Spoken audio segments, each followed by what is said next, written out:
and Fremantle. And, well, the Hawks, it is a big game for the Hawks, isn't it, really? I mean, a few weeks ago, Jared, we were all rating them as big chances. Yep. And since then, the wheels just fallen off a little bit. I think it's just as big for Fremantle, Hutto. I was here when they absolutely belted Collingwood, and I thought they'd arrive, but they've dropped off. But they've got a very impressive chance here tonight on a fast and dry surface. Salmon and Michael to start proceedings in the middle, and the Hawks able to get first use, but Vandenberg's attempted kick was run down.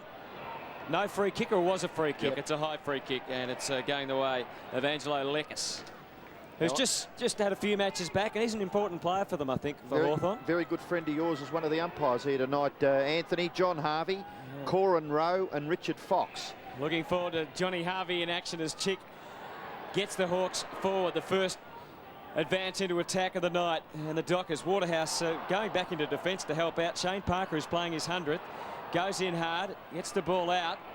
Trying to weave his way through was Daniel Bandy.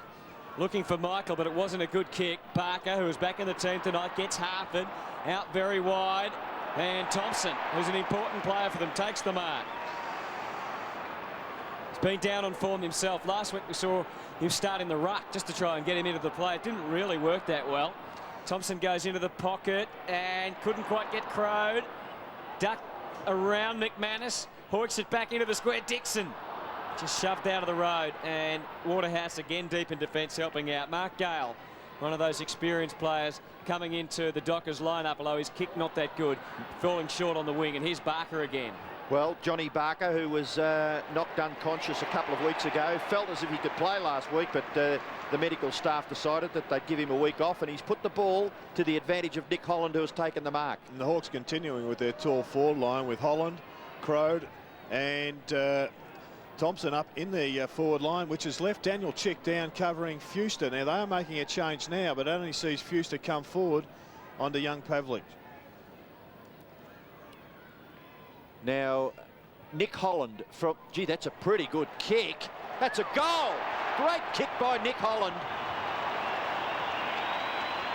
Well, we do see players today struggle to kick goals from around the 50-metre line. One wonders whether this is a generous 50 metres, but that was a terrific kick by Nick Holland. Well, we've had it measured by our own Anthony Hudson, and we know, Hutto, it is exactly 50 metres. Definitely. But the wind resistance down, but you said it, Robbo, just a great kick for goal.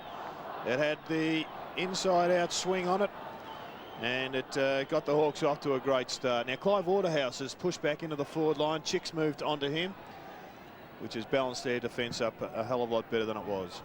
Well, already the three players that I feel are going to be the key as far as Fremantle are concerned have been in the play for Hawthorn. Thompson taking a mark and kicking a ball forward, Crode having a snapshot, and Nick Holland, of course, kicking the goal.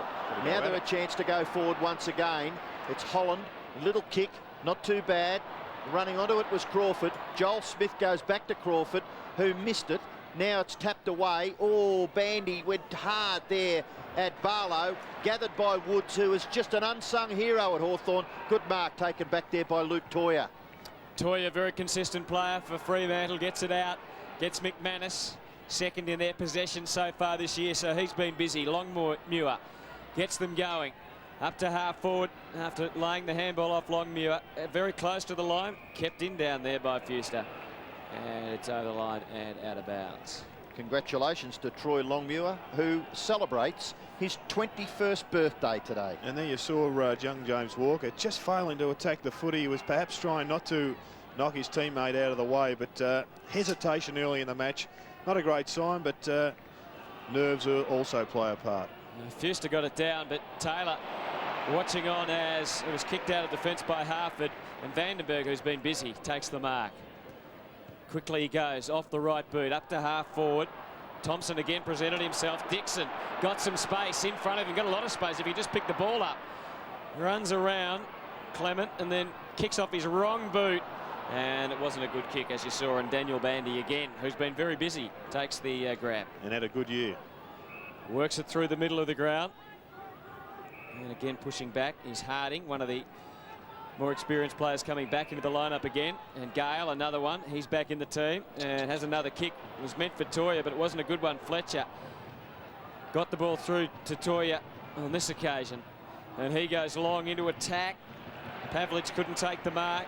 Fuster flew, and the ball close to the line, and finally it's over and out. Clive wanted a free. Graham was a bit untidy then as he fell in, at the umpire deciding to throw it in. Well, starting on the bench for Fremantle at the beginning of this match, Callaghan, Dodd, Wirra and Norrish.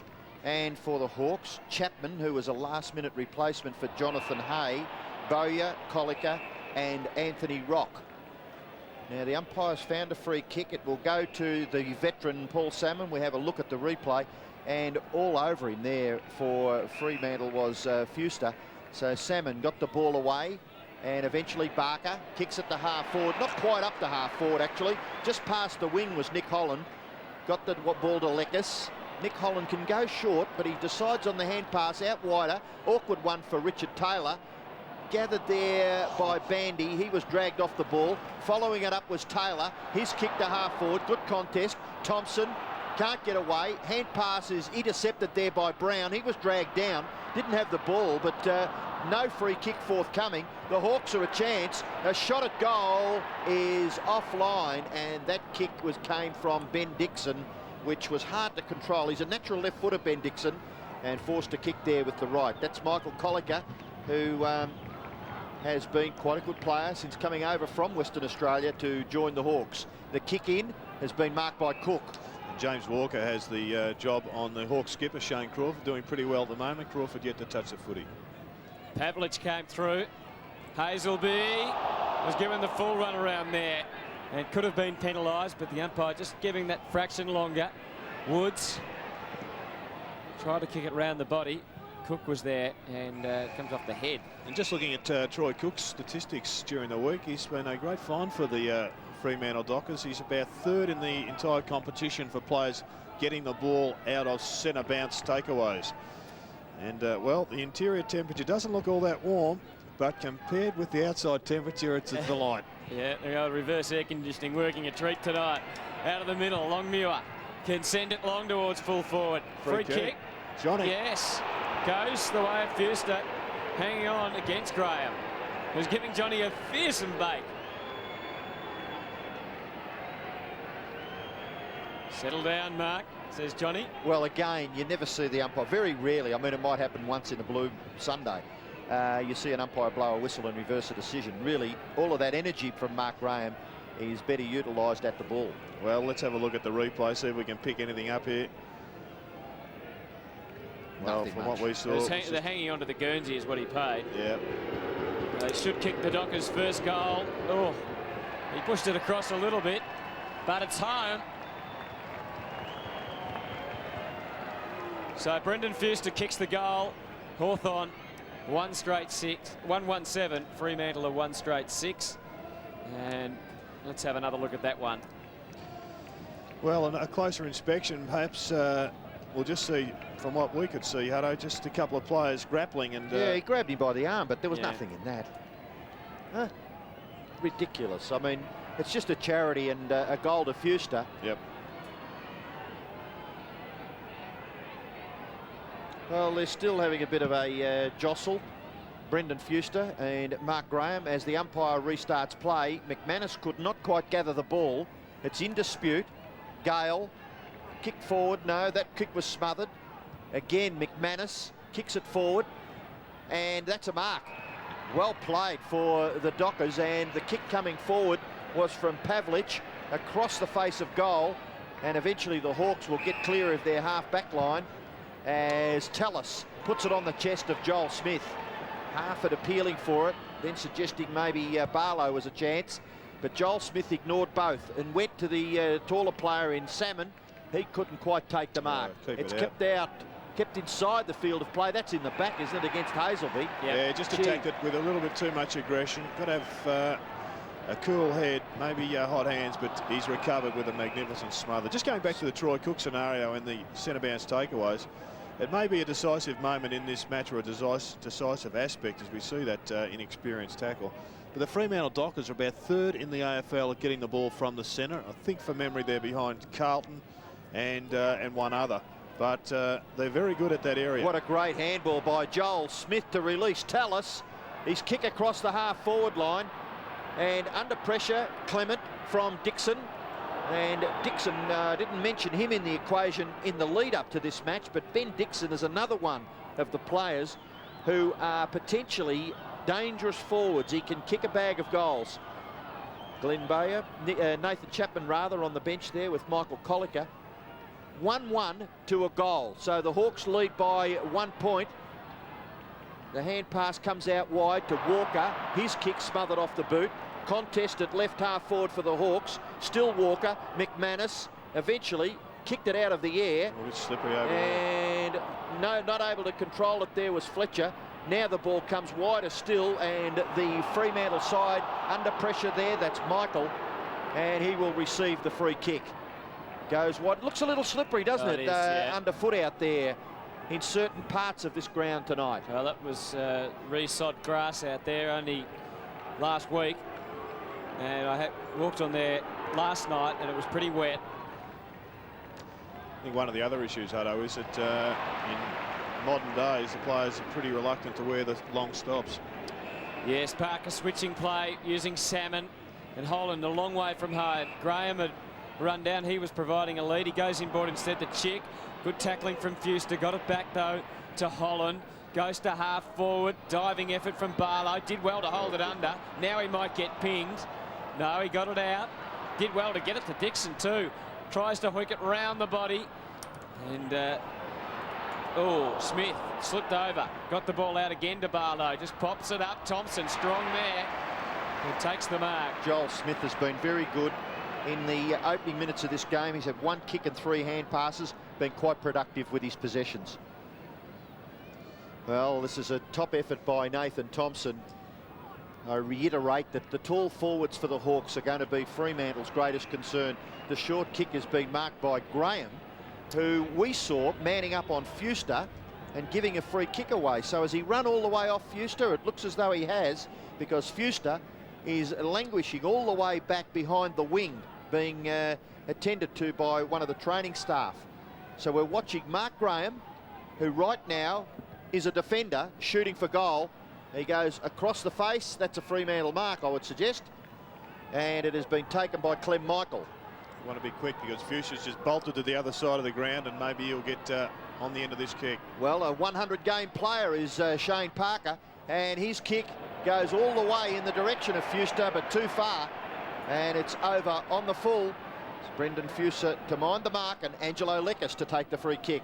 Joel Smith now. So it's pretty tight here. Almost halfway through the opening quarter. Hawks did a lot of the early attacking, but have only come up with 1-1-7. Fremantle have been pretty good in the last 5 or so minutes. Trying to get the ball out of there. Dixon fighting on Gale, wrapping him up in a tackle, and the ball up. And the Dockers are doing pretty well flooding the Hawks back line. They are getting the numbers down there, but maybe just over possessing the footy a little bit on the way out. Well, Michael, that was a good dive, and I think he might be rewarded. Boys, just quickly on the surface, you've noticed a few of the players have slipped already. We had a fair bit of rain today, and the roof has been off for the majority of the day, so there's a fair bit of wet water at ground level, boys. It's a bit damp, is what you're saying, Ozzy. Big kick from That's what I was trying to say. Touch on line, boys. Yes. And touched by a Hawthorn player as well, I think. But once again, another pretty fair kick. It might have been Nathan Thompson that got his hand to it. How's the kick in? How precise was that? He really had no margin for error, because Daniel Bandy marked it only a matter of half a metre inside the boundary line. The Dockers have got the ball into their forward half. Lekis gathers. Woods. In turn, Barlow. In trouble, Salmon. Got his kick away, though, which was important. And the gather is by Taylor. He may have been paid the mark. Did he mark it? Yeah, I think he marked it. Whether it went 10 metres is debatable. Taylor goes into the middle, and that mark has been taken by Barlow. Barlow looks to play on. Good kick. It covered plenty of territory.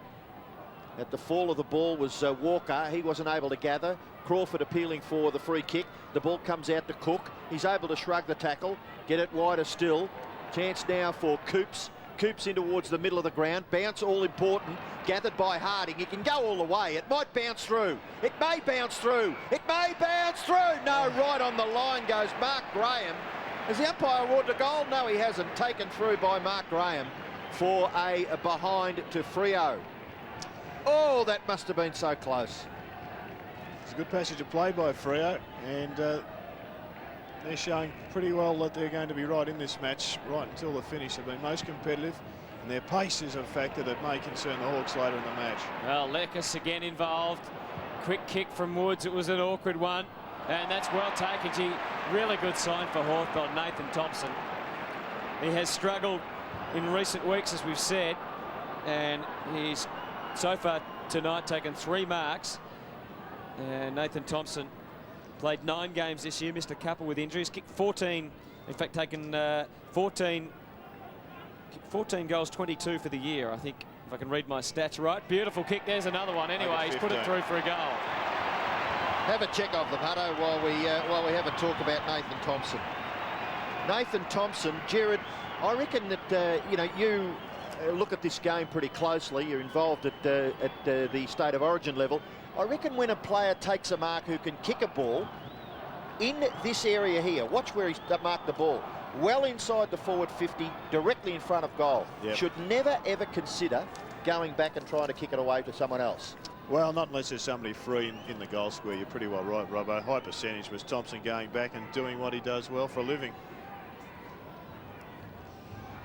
Well, a very good kick there by Nathan Thompson, and he's kicked Hutto, 17 goals there, Robbo. Good on you, Hutto. And Fremantle get the ball forward of that centre bounce, and the umpire will call for a ball up about 15 metres, maybe 10, 12 metres forward of the centre circle, favouring Fremantle. Anthony Rock, I thought he was tremendous against Richmond last week. I know that Hawthorn were very, very disappointed with their form last week, and they'll be trying very hard to make amends. Crawford getting back onto his favoured right side, goes across the half-forward line. Holland leads in the race for the ball, gets the hand pass away, gathered by Dixon. Wasn't that good understanding. Nick Holland, and it's marked by Thompson. I reckon Nick went for goal. I reckon he tried to duck that underneath the ball and run it through for a goal. And it's come off his boot ordinarily and landed on the chest of his teammate Nathan Thompson. Now, if that was a pass, Jared, you're being very generous. No, I'm a bit more charitable than you, Robbo. I reckon that was spot on. Nathan, I think he got the biggest surprise of his life. He's going for goal number 2 and attempting to kick Hawthorn's 3rd. Oh, good kick, Nathan Thompson. He's bopped it through. 2 goals to Thompson, 1 goal to Holland for Fremantle. Brendan Fuster is their goal kicker. The Hawks lead by 13 points. And they've looked impressive going into that forward line. They've been there so many more times than the Dockers that there's some thinking to do in the coaching box of the Fremantle Dockers. Inside 50 is 12 to Fremantle, just the 5. So Lee Brown has got his hands full with one of the shooting stars of the comp. Well, Hawthorn dominating not just on the scoreboard. They've had 45 kicks to 25 and 25 handballs to 19. So they've had a lot more of the footy as well. It's a free kick. No free kick paid. Fletcher escapes with it and gets it out wide. McManus, she just fumbled at the crucial stage. Worried out of it by Vandenberg, who did well. Crawford on the burst. Came through off the left. Dixon has been prominent without actually producing much for them so far. He's been in quite a bit of it, and the ball over the line and out of bounds. Not happy either. Well, I think he may have expected a free kick, and he's also talking about a handball there from the umpire. As we have a look at that inside 50 stat that is showing a clear dominance to the Hawks. Michael got the defensive punch away, but only holds up things for a minute. Oh, that's a good grab by Troy Cook. Floating over the top to take the mark. He is their #1 possession winner for the year, and also equal centre clearances with Adrian Fletcher for the Fremantle Dockers for the season so far. So they're combining to try and get it out of the fence. Longmuir, the look away handball made it tough for Cook, just got it back but didn't get it to the right man. Just half it down, Taylor, an extra man inside, Crowed, and they got one in the goal square pushing down 2. He does see him now. Thompson from behind. Oh, he had to sit, had to ride. Dixon waits, gets the handball back. They had a lot of numbers, and Joel Smith strolls in and goes bang. Now, unless Fremantle are prepared to lift their intensity to get numbers around the ball, this is going to be a whitewash. That was just too simple, Gerard. Well, it was, because most of them were running through the middle, Robbo, just racking up a handball stat, and then the ball got turned over with an insipid handball, look-away handball that I'm sure most coaches pull their hair out over, and that's why they do lose their hair. That Hawthorn had 3 free players, so simple. Keep it simple, Robbo. Well, there is the coach's box, Fremantle's coach's box. Damien Drum, Kevin Bryant, and a couple of his trusty stalwart assistants. But the Hawks from half-back, John Barker's kick, smothered off the boot, comes clear again. Gee, they're just getting too much of the ball. Vandenberg to Richard Taylor, and in towards far forward. Holland will take 15 marks tonight, the way he's going. He has started in some special type of fashion, Nick Holland. Kick towards full forward. It spills to the back of the pack. Where are the Crummers? The Brownlow medalist took his eye off the ball. He'd probably had it spent before he'd probably taken proper control of it. Now Michael gets it out wide. Coops' hand pass off to McManus. McManus kicks into the forward line, and no mark taken, but Pavlich did well, didn't he? And recovered his position, kicked it forward in the direction of Fuster. McGraham has been penalised again. He won't like this. He will not like this, Mark Graham. Twice they've gone forward, the Fremantle side. Twice he's been penalised for interfering with his opponent. There's a replay, and while the hands were there, there's no doubt Brendan Fuster certainly made the most of it. I reckon, I mean, I know there's been acting since the day one, but the amount of acting going on at the moment is, we saw a couple at the MCG today. Well, if you see free kicks like this, a lot was spoken about Matthew Lloyd, and he's suffering because of the publicity. I think he's suffering accordingly. Now, if this has got to go on, it's got to be all fair and square for every player in the competition. It doesn't matter how high your profile is. I guess so. When you're a back, when you put your hand on a forward's back, you're asking for trouble. But just getting back to the biggest issue for the Dockers, they've just got to win more of the football through the middle and stop over-possessing the handball, get it into their forward line. Well, the kick forward there came from Luke McCabe. Gone. And Joel Smith, well tackled by Longmuir, celebrating his 21st birthday, Troy Longmuir. And well, this is a debatable one. He tried to go around him. You could argue there was prior opportunity there, but he was wrapped up. It was a line ball decision. And then knocked it clear deliberately, and he got away with that as well. Michael, down in front of himself. Fighting on for the ball was Hazelby. Fletcher gets it back to McManus. McManus straightens and then kicks it long. Good penetration. Clive Waterhouse is at the back. Knock it out. Got to knock it out. Must knock it out. Oh, gee, had his whistle in his mouth, Johnny Harvey. Now Hazelby kicks it well. A bit fortunate there. Harding.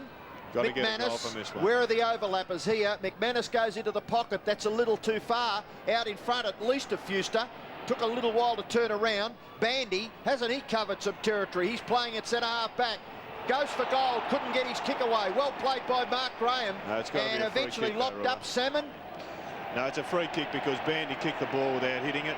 He had plenty of prior opportunity, so it is a penalty. Didn't he make contact? I thought he made contact with the boot. Oh, that's a shocking kick. I didn't think so. In. Well, the umpire's closer, so he no doubt made the right decision, Gerard. I'd like to ask you, Gerard, elaborate on what happens to Bandy. Bandy has the ball, well, he goes to kick it. If he misses and gets tackled, he's actually penalised. Got rid of it. Because he had the prior opportunity. Automatic penalty. Yeah, correct. But anyway, more importantly, Waterhouse to line up, I suppose, and kick a beautiful goal. And that's just what the Doctors ordered. For the Dockers. Just what the Dockers ordered, that's for sure. And they badly needed that goal. 2-2-14, plays 4-2-26.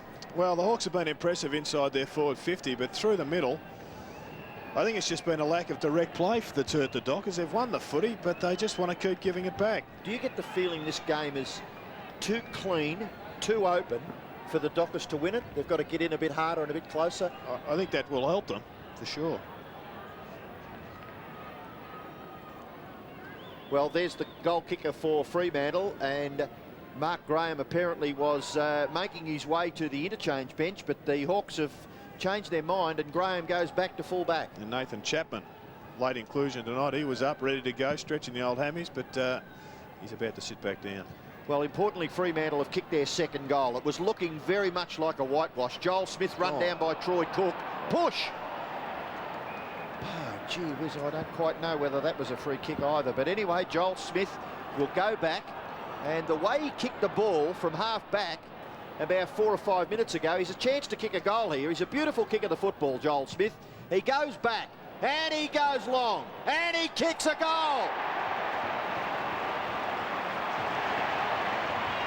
Beautiful kick by Joel Smith.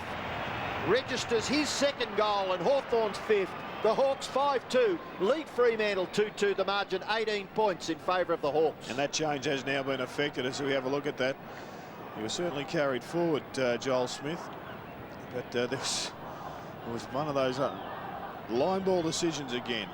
But it was a great finish, and Nathan Chapman goes back onto Fuster. In fact, it's Michael now. Fuster must have pushed on into the ruck. Mark Graham wouldn't be pleased with having a bench early in the game. 3 goals the margin again. Hazelby's kick run down. Fletcher will try again. Let the traffic go by, and then good mark, Cook. As you said, just wanted the footy, and that was all he went for. Now he goes for Michael and Waterhouse. Clive just eluded the footy, but he goes again and tapped it to his own advantage, which was good, but then he had nothing to go to. Nothing at all. Longmuir involved in the ball out of bounds. Good. Daniel Chick was good.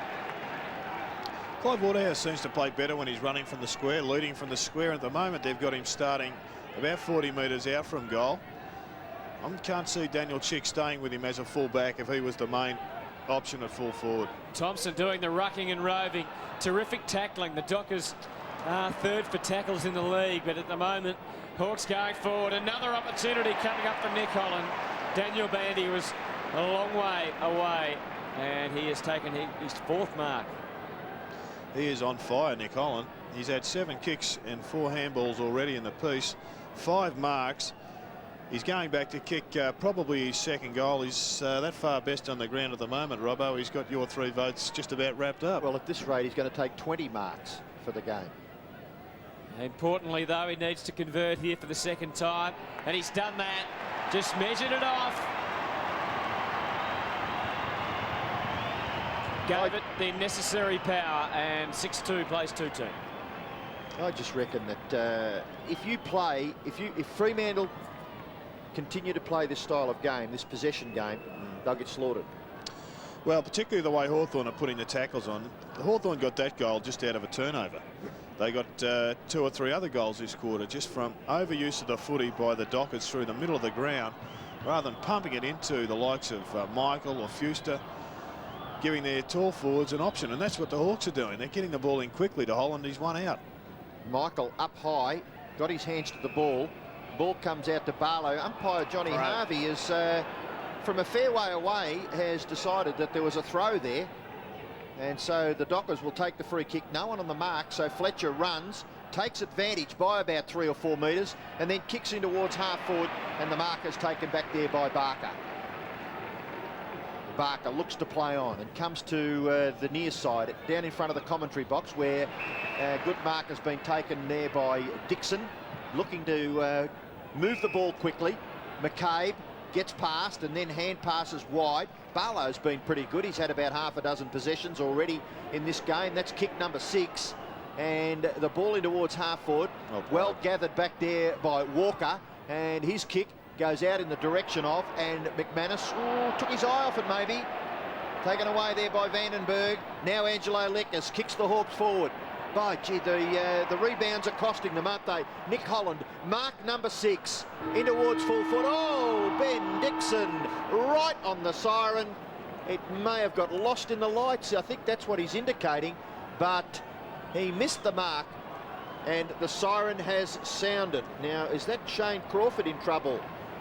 In all sorts of trouble there on the boundary line. The 1999 Brownlow medalist and Hawthorn captain in trouble at quarter time. At quarter time, Hawthorn 6-2-38. Lead Fremantle 2-2-14. Margin 4 goals. Yes, and Shane Crawford may well have done a bit of a groin injury. I saw him go down here on the half-forward flank for the Fremantle Dockers. But he's in the hands of Barry Gavin, their long-serving physio, who seems to have been around for just about an eternity at Hawthorn Footy Club. So at quarter time, it's Hawthorn with a handy lead. 6-2-38 to Fremantle, 2-2-14. They lead by 24 points. We've got to be a bit balanced around the packs. And look, we just need to stand up here, Richard. We really do. What did Drummy say to the boys at quarter time? Well, he urged them for a bigger effort and talked about a couple of positional changes, but really the effort is what we're looking for. Thanks for that. And obviously another interchange very early in the piece. It was Mark Riley with Richard Osborne. And Shane Crawford back on, boys. Obviously not as bad as we first thought. Second quarter underway from Colonial Stadium. Dockers need to make a good start after Hawthorn took control late in that opening quarter. Fremantle attacking, but McCabe doing his best to change that. And he does with an awkward kick into the middle. Smith didn't mark, but he made the contest. Crawford, yes, a remarkable recovery. Barry Gavin's hands working magic. Harford also likes to work a few wonders. Thompson's been terrific. Again, he was involved, but couldn't win the footy. On the rebound, the Dockers on this outer side of the ground. McManus has had a couple of fumbles in the first quarter. Cook under pressure, did well to get the handball. Hazelby playing volleyball, just palmed it back to him. He didn't mean to, I don't think. And unfortunately, the Dockers attack breaking down. And likewise, Barker had nowhere to go. Michael can gather. Harding has some time. Hasn't got much on offer. Waterhouse, Pavlich, or is it Fuster at the back? And he's taken the mark. And he's within range, only 30 metres out, Fuster, and should be able to goal from here. If I was their coach, Gerard, at quarter time, I'd have said to them, no Hawthorn player breaks a tackle. For the first 5 minutes, every time they get the ball, they will not break a tackle. And just put a little bit of mental pressure on the opposition. You've been pretty hot on the fact that they haven't been hard enough at the footy, Robbo. Exactly, yeah. Well, Fuster gives them the start they need with a very low bullet kick for a goal. 2 goals to Brendan Fuster, and the Dockers get the first goal of the second term. Well, I think it's a fair point to make, Robbo, although I do say that they have been winning the ball, but there's a lot of players out there just trying to get in and get those possessions racked up, rather than just pushing down, kicking the ball to the next player down and running on and giving him support. But if you allow the opposition to break the tackle, all they do then is line up and deliver the ball to their teammates too easily, It's like a cancer, isn't it? Yeah. At quarter time, Hawthorn had been inside their forward 50 on 19 occasions. The Dockers just 9. Cook again getting the ball from the centre. Very important player, obviously. This is Parker, the 100-gamer, along with Fletcher, celebrating a milestone in their personal careers. Good mark taken by Barker. Across the full-back line, he's been quite consistent, hasn't he, for the Hawks? John Barker gets the ball away to Harford. Harford's kick goes up towards the wing. It's gathered here by Longmuir. Longmuir kicks long with tremendous penetration. Who's the quickest to recover this situation? Back goes the veteran, and he does well, doesn't he? I thought it was actually Paul Salmon, but it's Daniel Harford who was at ground level, knocked it clear for a boundary throw. And big difference between, not much difference in the numbers, they were pretty close there, but a big difference in the sizes of those two players. And I'm sure Daniel Harford, being called a veteran, he might take might take issue with you, Robbo. Big plus there too. I think I got caught with a few exaggerations there. And well done, Salmon, down to Chapman. And almost kicked a goal, Chapman. Behind has been scored. So Fremantle go on to 3 goals, 3-21. Hawthorn 6-2-38.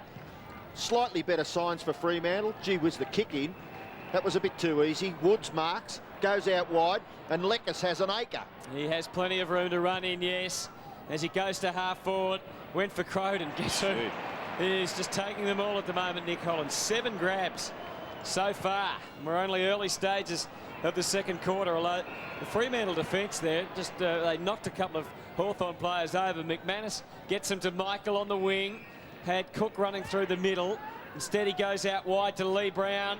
He needed to get a good bounce. He still might. Oh, he just got the handball away in the nick of time. Did well. Michael just little sidestep then, which allows him to put it forward. Fuster is really giving them a target up forward at the moment, isn't he? Providing a contest. Coops is an exciting player when he's going. Didn't have very far to go then, had nowhere to go in fact, and the ball over the line and out of bounds. But the difference there, Hutto, was there was 3 possessions to get it into an option for Fuster as we have a look at an injury, and it looks this time like Richard Taylor.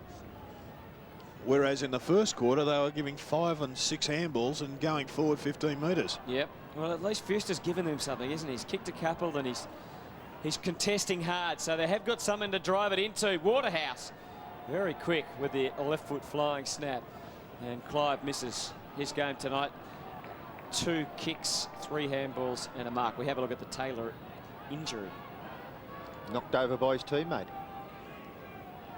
Already, as I said, not bad signs for Fremantle. 19 possessions to 14 in the first quarter. It was 101 possessions to the Hawks, 73 to Fremantle.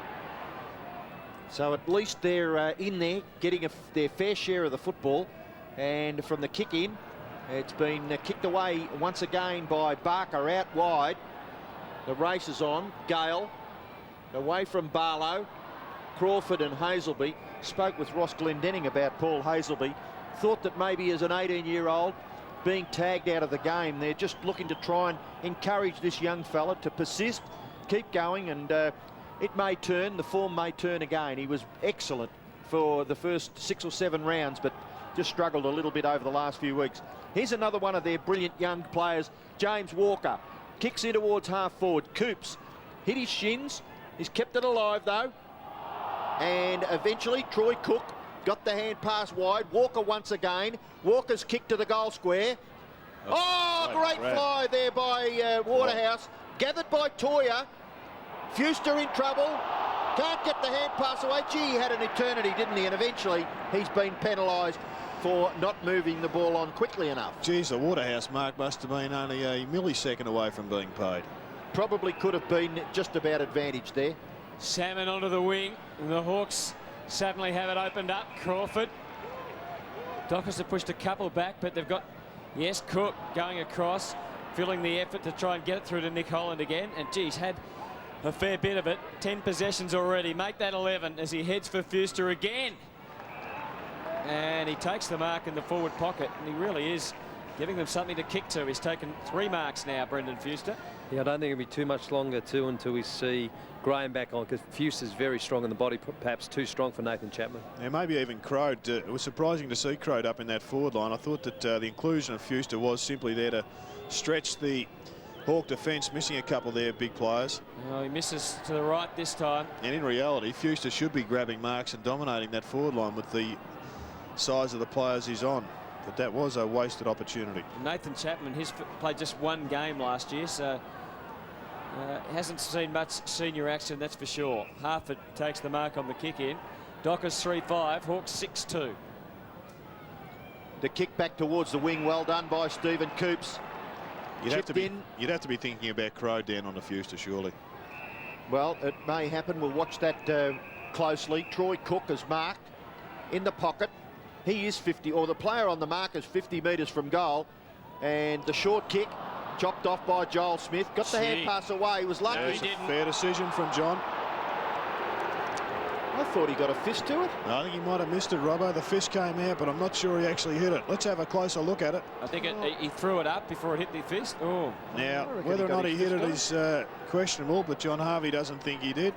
The first thing that he did looked as though it was going to be a throw. Yep. Momentarily, he held onto the ball and then got his left fist to it. So another error, in my opinion anyway, will result in a goal kicked by the opposition. On this occasion, it is Hazelby.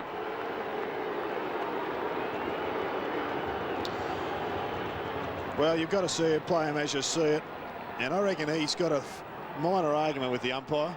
How'd you like to see him in a dark lane, Jared? My initial reaction was that he missed it.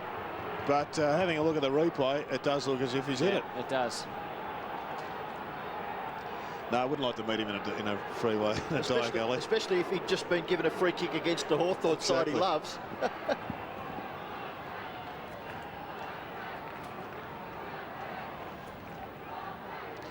Well, Trent Crode, as you suggested, Jared, He's back on Brendan Fuster now. The Dockers rallying early in this second quarter and very competitive now.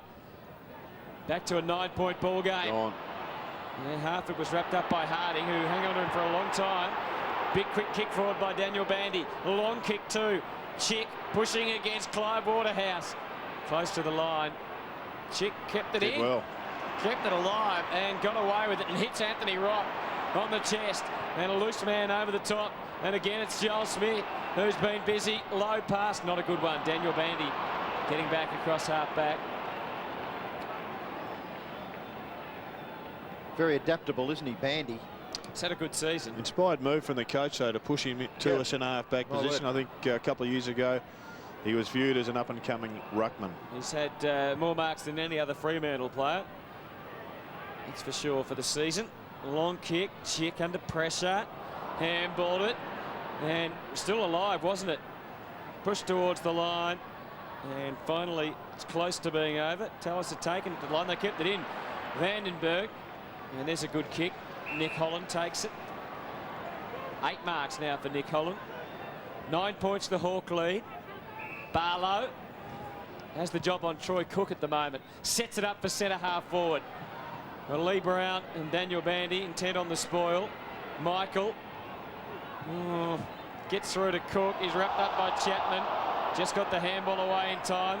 Chapman goes again. Parker well tackled, dispossessed. Hawks crowd wanted a free. Umpire let it go on. Harding takes it. Good kick to half forward.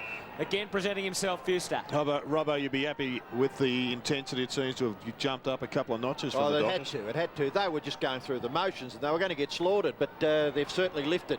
Not good decision making by Coops there. No. Hawks had about 3 players back across on Clive Waterhouse and they just bombed it in. And now Lekis can take advantage of it. Angelo Lekis from half back goes to half forward. He's had 9 touches and that is mark number 9. He's going to take a record. He's going to set a new individual record for marks taken. Is it possible? We've got 12 minutes left in this quarter and half a game and he's taken 9 marks. Who would have the record? It'd be a Gary Dempsey or a player of that ilk. Someone like that. Gee whiz.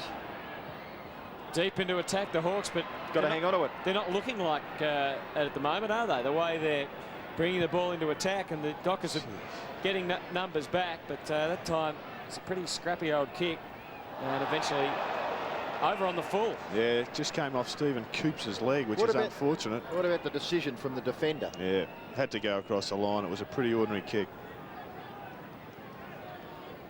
McCabe. Try them, head them deep into attack. Sets it up at centre half forward. Oh, the running jump over the top, James Walker. Plenty of Hawks down. Joel Smith with a little right foot across your body. Gets Hartford. He goes back to scrappy stuff. Over-possessing. Chapman did well to keep it alive. Tony Woods from 1 step into the square. Michael kept it in. Kept it. Oh, no. Dear me. And those turnovers really hurt, don't they? But if there's a risk in that situation, surely the mind of the player would be to kick it long out to a disputed situation rather than try and go short and miss your target and cough it up to the opposition. But Robbo only had to kick it 10 metres and he's missed by 5. No more need be said. It's just a basic skill error, that one, that's going to cost them, one suspects. Hartford from 40. Good kick. To goal. Hartford's first.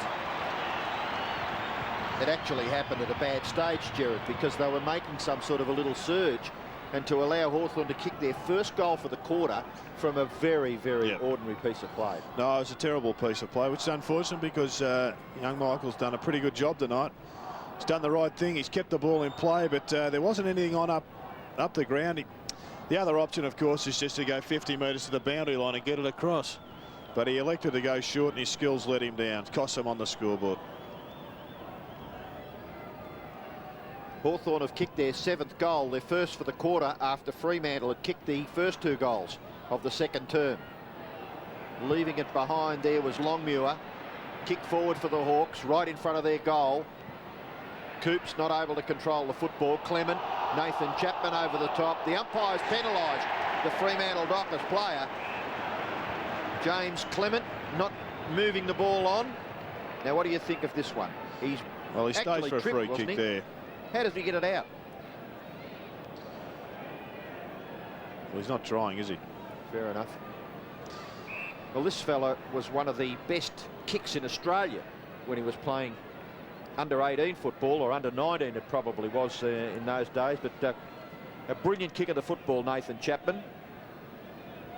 Right in front, only 35 metres out, and just pops it through. Goal to the Hawks. Kick by Nathan Chapman. So 8-2 plays 4-5. Freo 2 goals in this term, and Hawthorn in the last minute of this football match have kicked 2 goals. Well, once again we see on replay that a player's just feigning for a free kick. He goes to ground. He's not trying to get the ball out. It's a hard decision because he is the only one playing the footy. But that's how the umpires have been instructed to call it. And that's what Nathan Chapman has to do. His career's in the balance at this stage as Dixon comes to the bench. He's got to go forward and take his opportunities, kick some goals and find a new spot for himself in this team. Graham actually went back onto the ground. Michael got it down to Hazelby, so Fremantle going forward after Hawthorn have kicked the last 2. And this time it's Pavlich, is it, over the top to take the mark. And when he does go near the ball, he looks impressive, doesn't he? He did play well in the win that they had here against Collingwood, Hutto. I think, I'm not sure whether you were here, but this young fella played a very good game. Well, he's the future of the club, along with a number of others like Paul Hazelby.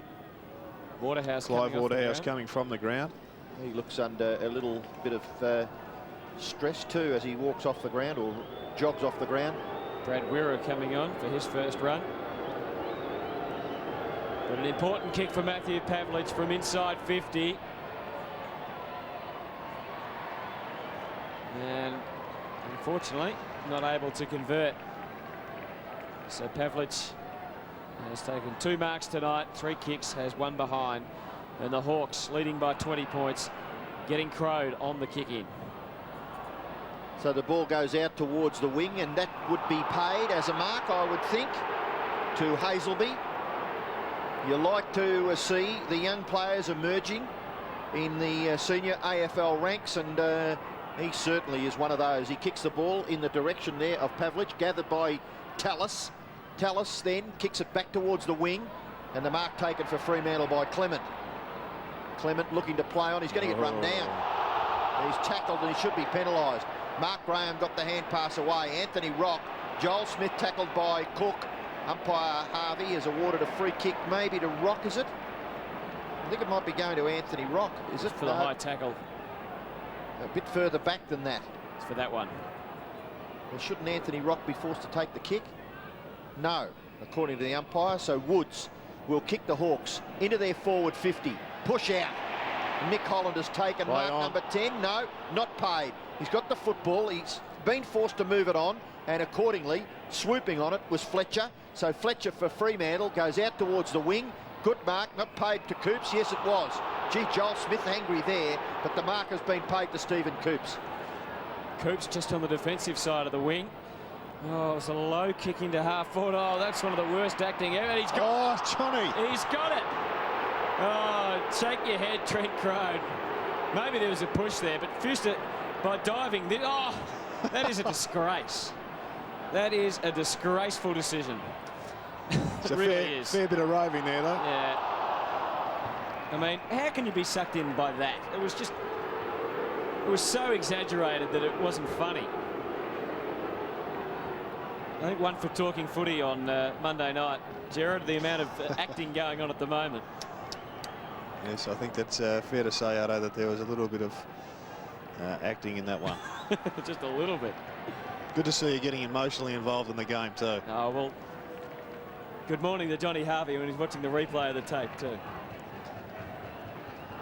So 8-2-50 the Hawks, 4-7-31 the Dockers. They kicked the first 2 goals of the second term, did Fremantle. And the crowd getting involved here, and I don't think they're very happy with John Harvey, the umpire. What are they singing, Rowan? I think it's Harvey's such and such, but we'll leave it. A banker? A banker. Oh, great effort by Nick Holland. I tell you what, when he's on song, he just electrifies a game of footy. Well, the question mark for the Dockers is there anybody other than Bandy that is going to do better on Nick Holland than him? And it doesn't look as if there are too many options. Has anyone ever taken 30 marks in a game? I would wonder. Well, Nick's on target. With 6.5 minutes left, he's taken 10 marks and kicked a couple of goals. 2 goals, 2 now. That kick hitting the post. So a little bit of bad luck there. Ben Dixon looks as though he may be making his way to the change rooms. Just walking gingerly around on the boundary line with one of the medical staff. And, oh dear me. Did anyone say anything in that circumstance for Fremantle? Oh, you question, don't you? Well, Adrian Fletcher is just shaking his hand. 3 in a row. The mark missed, the ball missed, and then Stephen Coops not being can't blame Fletcher there. He would have just assumed that Fuster was going to swallow it. It's a matter of self-belief now for the Dockers. They have got the potential to win this game, but they're just not making enough correct decisions to make the confidence build, and every 2 or 3 minutes they're robbing themselves of that confidence. 20 points the margin. Troy Cook sitting down. He has had 12 possessions, 4 marks. Hazelby's been busy in this quarter. Sets them up through centre half forward. Pavlich overran it. Tallis a little fumble at the crucial stage. Toya kept it alive. Pretty well done. Think it was Pavlich that got it off. Longmuir, he kicks well. Yeah. Great goal. Really inspiring goal. One desperately needed by the Fremantle Dockers and kicked by Troy Longmuir. Good goal, wasn't it? Great conversion. Fresh-faced kid, only a youngster, obviously. 21 today, Jared. And just, well, they made the most of that skill error there, overrunning the footy. And that is a great conversion.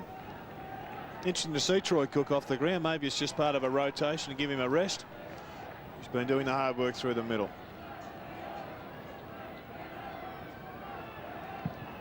Troy Longmuir, the goal kicker for Fremantle, and that was their 5th goal, so they stay in touch. They trail by 14 points.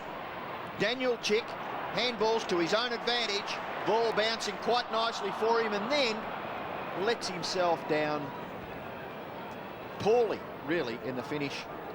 And the free kick for out of bounds on the full, taken by Bandy, goes in towards half forward.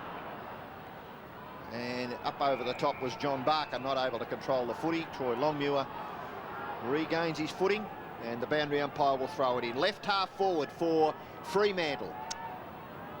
And watching on from the Hawthorn coach's box is our fellow commentator Jason Dunstall. He's an interested onlooker, has a lot to do with the young Hawthorn players, helping out as much as he can. Fremantle got the ball into their left forward pocket, within scoring range, boundary throw in. And I reckon Jason and Peter Swab and co be pretty concerned in there, because Fremantle can play a lot better than what we're seeing. No doubt the Hawks can also, but they have dominated the play, particularly in their forward 50, and in particular in that forward first quarter, and they haven't put this side away. Longmuir has actually come off the ground, and coming on to take his place is Jason Norrish.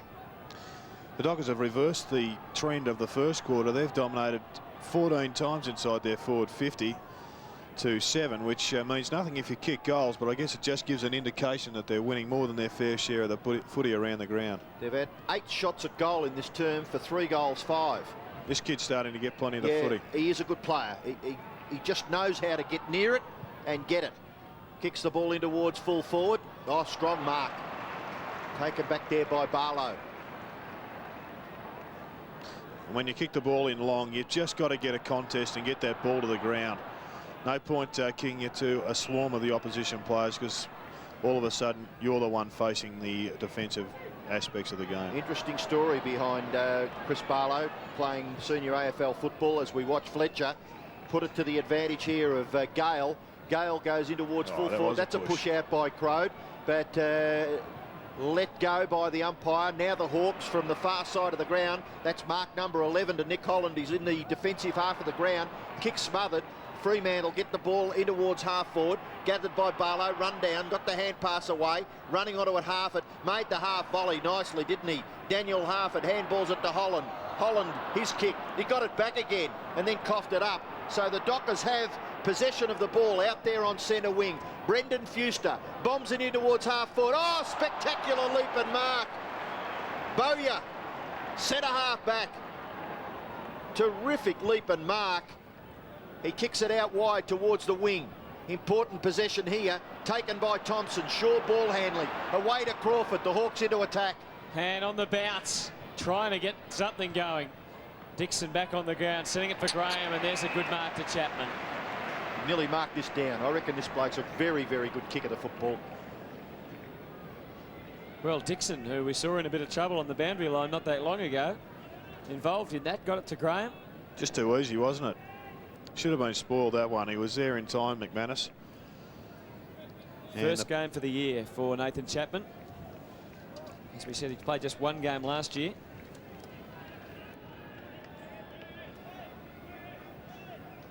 Just a steadier is what Hawthorn need. He started it right, it stays that way. So Hawthorn go to 8-4-52, Fremantle 5-7-31. As Nathan Chapman was, sorry boys, taking that shot for goal, Shane Crawford just off screen stretching that left leg, so obviously still not 100%. What's the story with Salmon? Is he just resting to the half-time siren? Yeah, he's fine. Just giving him a little rest. And what about Clive Waterhouse? They're actually checking his left hamstring, so it'd be doubtful whether he'll come back on. He looks quite sore. 15 points is the margin in favour of... Coops. Oh!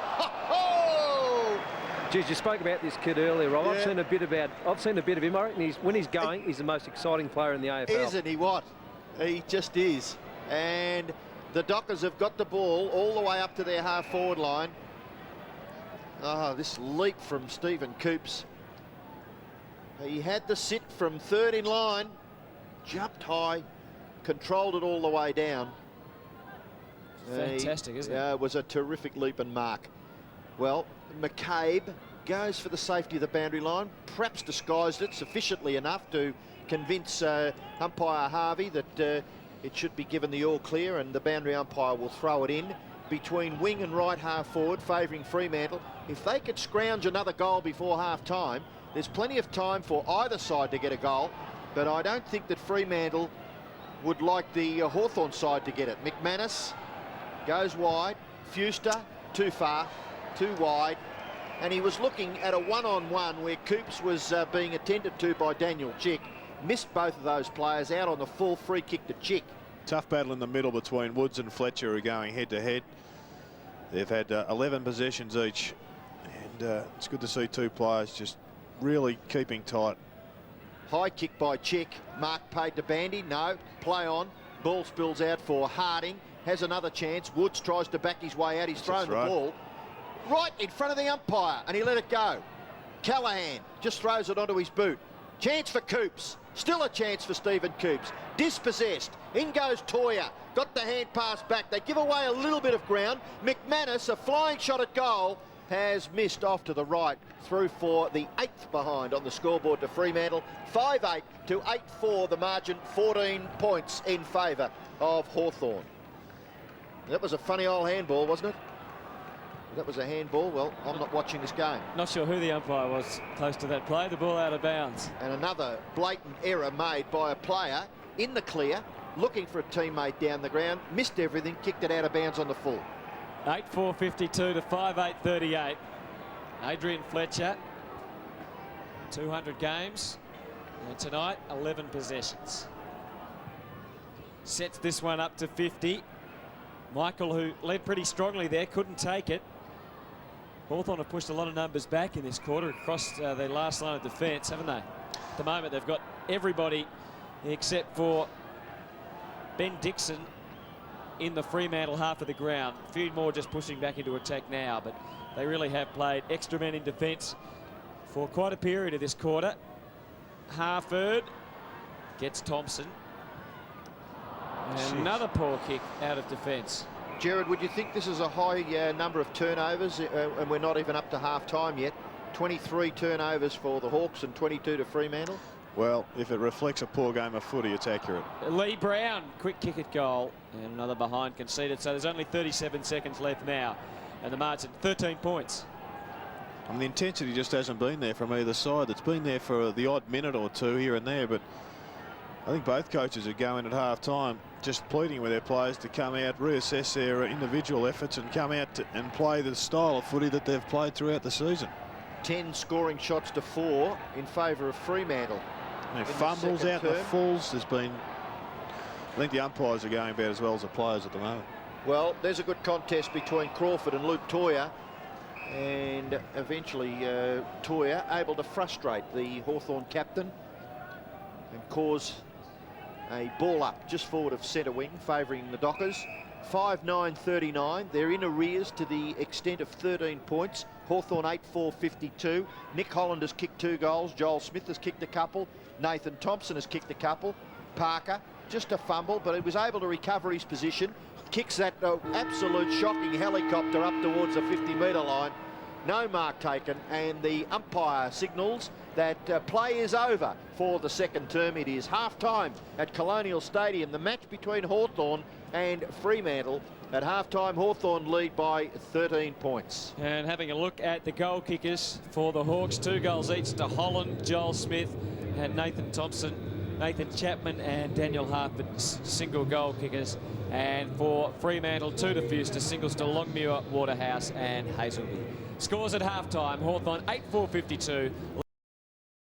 Dockers, I wouldn't be that unhappy to be only 13 points down. The way they've played isn't that bad. They just need to stick close. They can't afford the Hawks to blow this lead out, but overall they're not that far out, boys. It could go either way at this stage. Richard, what did you feel brought them back into the game? What did you think at the start of that second term? Well, they just started winning the ball in the middle. They were a lot harder at the contest, and Adrian Fletcher was getting the ball. We see him again with the ball now. He's great hands. Getting a lot of drive out of the middle. It was terrific, and it's been kicked forward by Dodd. And a terrific mark taken by Barker. Gee, he's a handy player to come back when you've lost Rawlings through injury, and Jonathan Hay didn't take his place in this team. It's nice that you've got John Barker coming back after having a week off through concussion. Jason Norrish gathers, hand pass over the top. Fletcher uses it well, back to Norrish. In turn, Michael Norrish. He's been 3 times in that passage of play, Jason Norrish, and eventually knocked over by Mark Graham for a boundary throw, and it is in the forward 50 for Fremantle. Surprised to see Brad Dodd hasn't been on for much of the night. He's, I think, their 6th highest possession winner for the year, and I thought a pretty reasonable player when I've seen them play. And he's the sort of player, Robbo, that adds that bit of spite and tenacity at the footy. My word, and he's there at the start of the second half, and they'll be looking for him to maybe get a goal or two, especially as they get the ball inside their forward 50. Craig Callahan's flying shot at goal bounces end on end through for the first score of the second half. Another behind to Fremantle. 15 scoring shots to 12 in favour of Freo. Inaccuracy in the second term, where they kicked 3 goals 7 to 2 goals 2. May be costly in the final analysis. They trail by 12 points. Hawthorn 52, Freo 40. And well read by Dodd. He should be paid the mark there. That is. Quickly he moves away onto his left. Oh, I'm not sure where he was going. Crowd, party trick between the legs, got support from Tallis. Woods, still a chance for the Dockers. Michael's kick went nowhere. Woods again, Crowd again, he went, it's almost between his legs. Umpire lets it go on. Tallis, Barlow, advantage paid. Harford now, off half back. And not a particularly good kick as far as Anthony Rock was concerned. With the run of it, this is Dixon up the ground and kicked it beautifully. Crawford should finish here and kicks it beautifully. Dixon.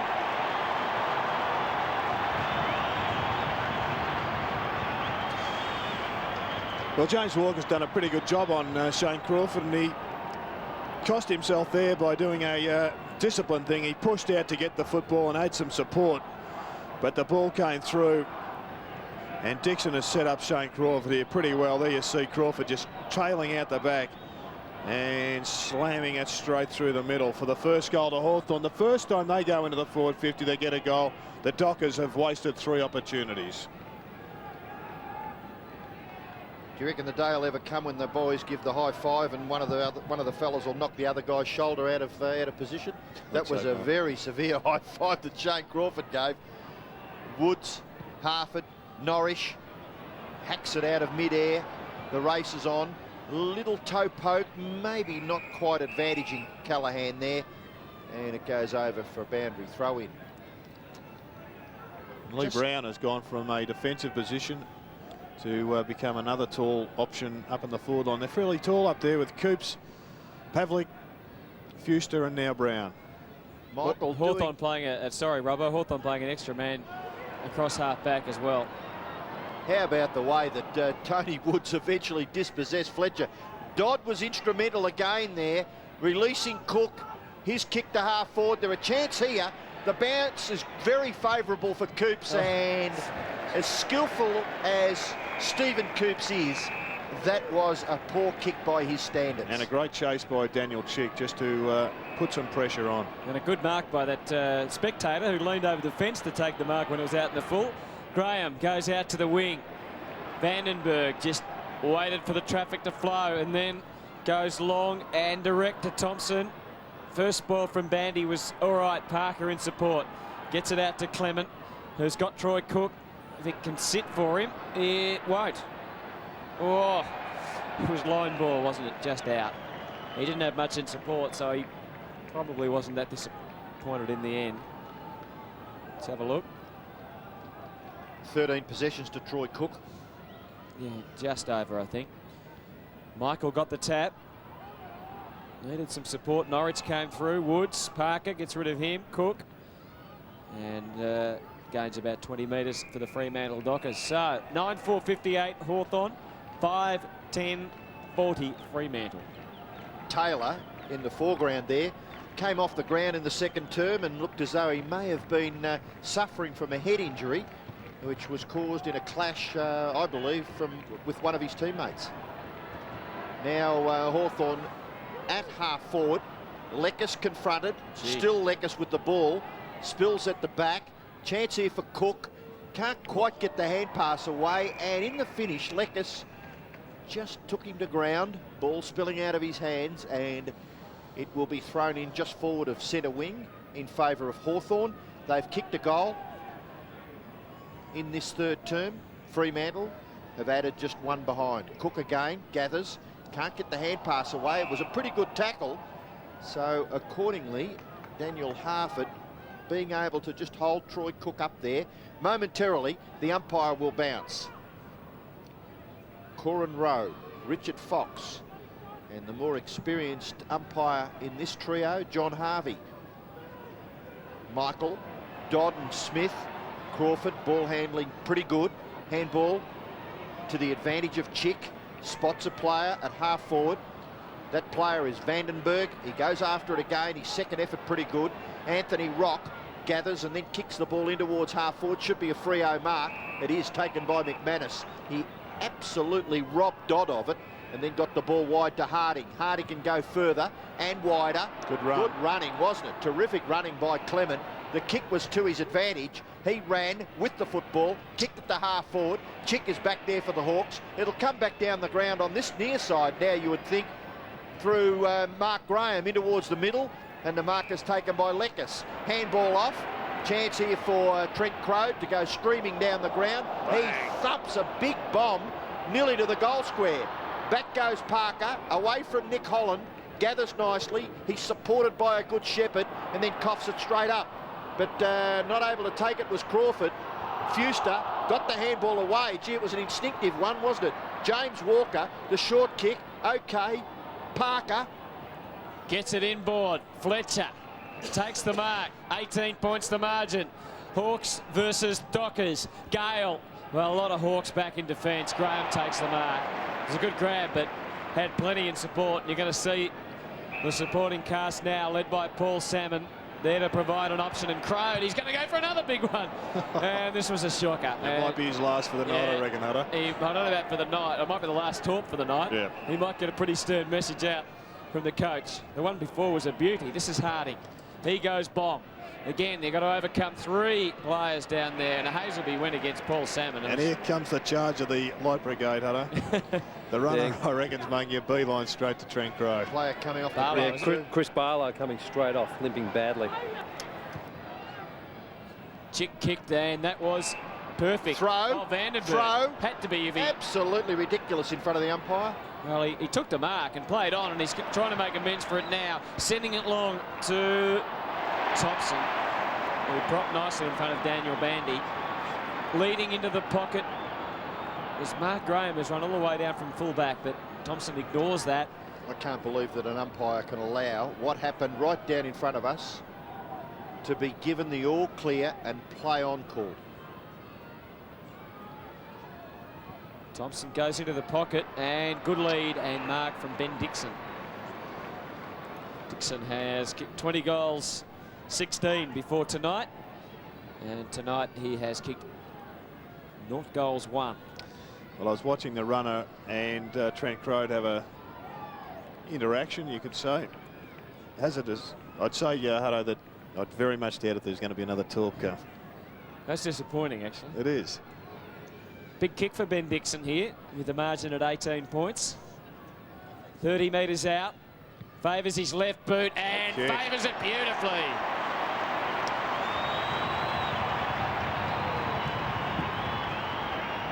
Gives them the space they need. 4 goals, certainly not insurmountable, but that will make them just breathe a little easy. But you just can't see the way the game is being played out at the moment, that the Dockers are going to have the goal kickers to win the match. How this player was able to get free is, I think, a bit of a concern. His own man should have been a bit closer, but there should have also been other players blocking that space.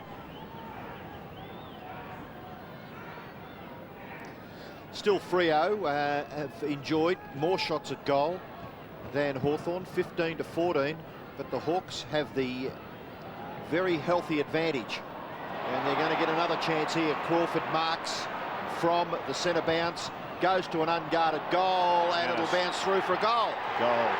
Goal to Shane Crawford.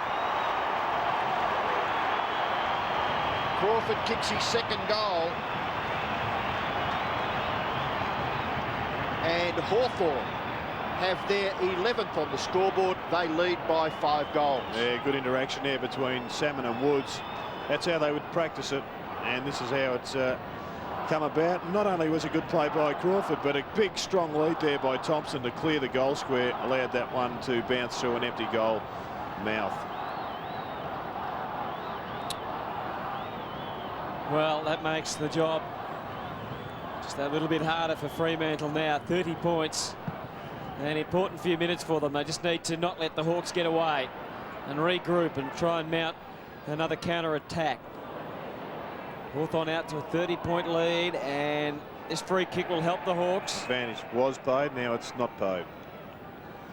But it's important now for Freo, Hutto. They've been belted over the last 3 weeks. Obviously their confidence will be down. But this game still is not gone. If they start believing that, they'll get beaten by 10. Smith sets it up to the pocket.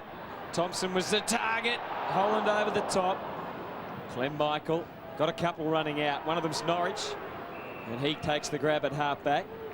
Jason Norwich, one of the more experienced Good option. Fremantle players, gets Daniel Bandy, who's going to have to quickly get rid of it. Cook back to Bandy. Where's it going? Nowhere fast. Stolen by Trent Crowe. Takes the ball under the arm. And it's a flat drop punt, and it was a beauty too. Does he look more comfortable in defence than in the forward line, Trent Crowe, Jared? Well, look, I think he's a natural centre-half back, Robbo, but I know he likes to consider himself as a player that could have the capacity to go forward. He said that on Talking Footy on Monday night. I think he very much would like to be the next Dermot Brereton rather than the next Peter Knights. Well, it was a great kick, though, wasn't it? You wouldn't mind being the next Peter Knights. I wouldn't have thought. Nathan Thompson for goal number 3. Crowder tells you he's kicked it. Talking about the next Dermot Brereton or the next Peter Knights, he enjoys wearing Peter Knight's old number. He does. And he plays very much off the Peter Knights mould, doesn't he? He just charges from defence. And look, Stephen Coops has got to take a lesson there. Trent Crowe was hungrier. He wanted that footy a darn sight more than Trent Crowe that he did. And you'd be absolutely upset if you're the coach. Well, upset was probably a kind word for Damien Drum's opinion of Stephen Coops' attack on the ball when he was beaten pointlessly by Trent Crowe. Gee, that was a brave effort, wasn't it, by Longmuir? Troy Longmuir. He kicked a goal in the second term for Fremantle. He gives this one off to Gale. Gale, a thumping kick. By gee, that's gone all the way. Was that touch? It's a goal. Don't get excited, folks. Have a look at the... Oh. I reckon that was a goal. But anyway, the goal umpire has decided that it is a minor score to Fremantle. They're 11th behind. 5-11-41. They trailed Hawthorn 12-4-76. What's this? Yeah, wrong side. It has gone the wrong side of the goalpost. Sorry if you got excited, the Fremantle supporters, but another behind on their scoreboard. Well done, Fletcher. Yeah, just got it up. Callahan's kick was smothered, though. He goes again, Fletcher. Bowyer. He's been good again. He's had an impressive start to his career. 2 kicks and 1 handball for Glenn Bowyer. They've been important kicks, though. But he's done a lot of hard work. They've got a few that look a bit like the Hawks. That's the other thing with the dyed blonde hair. Hazelwood gets them going. Well, well done. Takes a good mark, 35 metres out from goal, and will line them up. He spent a fair bit of the second term on the interchange bench, Troy Longmuir, but he started this second half pretty well. That's a great leap from behind Angelo Lekis. Well, he'll shoot for goal from about 40 metres. Angle not all that difficult, but he's missed again, I would suggest. Gee, only 5 goals from 17 scoring shots. That's not good enough. Fremantle have enjoyed 2 victories here at Colonial Stadium. The Hawks, this is their first match ever at Colonial Stadium. Bowyer gets it and kicks it out wide. Salmon handles it pretty well. Another kick to Bowyer, that was, Robbo. And eventually gets it back to Vandenberg. Vandenberg, handball back in towards the middle. Rock, the little legs pumping as he kicks the ball forward. Bandy, gathered by Crawford. Handball away. In trouble was Lekis. Dispossessed. Back it comes to Walker. Away to Bandy. Bandy from the half-back area for Fremantle. Goes out very wide. Taller player out there was Brown, but well done. Excellent work by Tallis. He was outpointed height-wise, but at least he forced a boundary throw-in. As now, just have a look here. Well, that won't go down on the stat sheet, but Raiden Tallis is another one of those players who does a lot of the hard work, like Bowyer. There he is again, Bowyer. Another handball. McCabe over the top, free kick. I sense a little bit of cynicism here in this commentary box. Chick gets them going. Inside 50, Pavlich, the spoiler, over the top. Rock quick under the boot. Thompson, it'll go over the line and out of bounds. So 8 minutes remaining in this third quarter. And Hawthorn at 12-4-76, running away at this stage with this game. Fremantle 5-12-42. 34 points to margin, as you can see. They've kicked 4 goals in this third term, Hawthorn, and goalless are the Dockers. And Colliger on for Lekis. Harford was quick to get it. He had a bit of an airy. They should get out of trouble here. Here's Callahan. Well, it's where they've got to capitalise, isn't it? They stream away from half-back, and they're being forced to bomb across their half-forward line and their full-forward line. Well done, Longmuir, to Michaels, back to Coops, but look at the numbers. Yeah, now, the umpire's found a free kick. Fair enough, too. Fair enough. Was there? Yep. Clem Michael coming from the ground is going to be replaced by Brad Wirra. Now, what's happened? 50 metres. Well, this makes a certainty of it. He certainly adds a bit of controversy, to say the least, to a game of football, Johnny Harvey, doesn't he? On this occasion, he's decided that there is an indiscretion against, I think it may have been against Trent Crowe, actually, who was standing the mark for Stephen Coops. 50-metre penalty brings it all the way to the goal line as, yes, it was Crowe who came in from the right when I don't think he was on the mark. So Stephen Coops has been brought all the way to the square. The player is not on the goal line, but he's not far away from it, and Coops capitalises with a goal. Stephen Coops kicks his first goal, and importantly for Fremantle, they get their 6th, but it's been a bit of a dry run for quite a while, hasn't it? Their 5th goal, they were 5 goals 9 at half-time, so their 5th goal was kicked late in the second term. We're well and truly deep into the third quarter when they've kicked their 6th.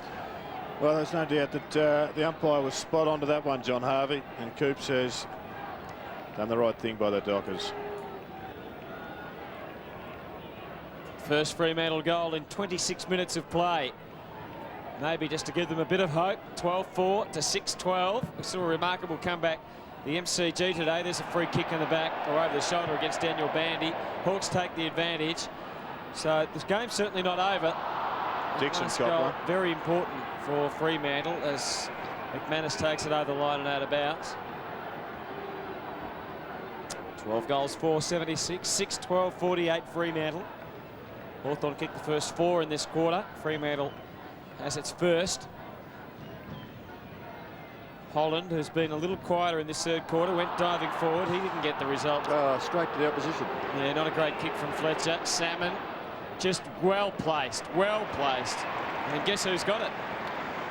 Well, Bowyer. I still repeat, Hutto, he has had a pretty good start to his career as Bowyer. And while statistically he may not be as impressive as a few others, I just like the way he goes about the game. The ball's there to be won, and he just charges in and commits his body.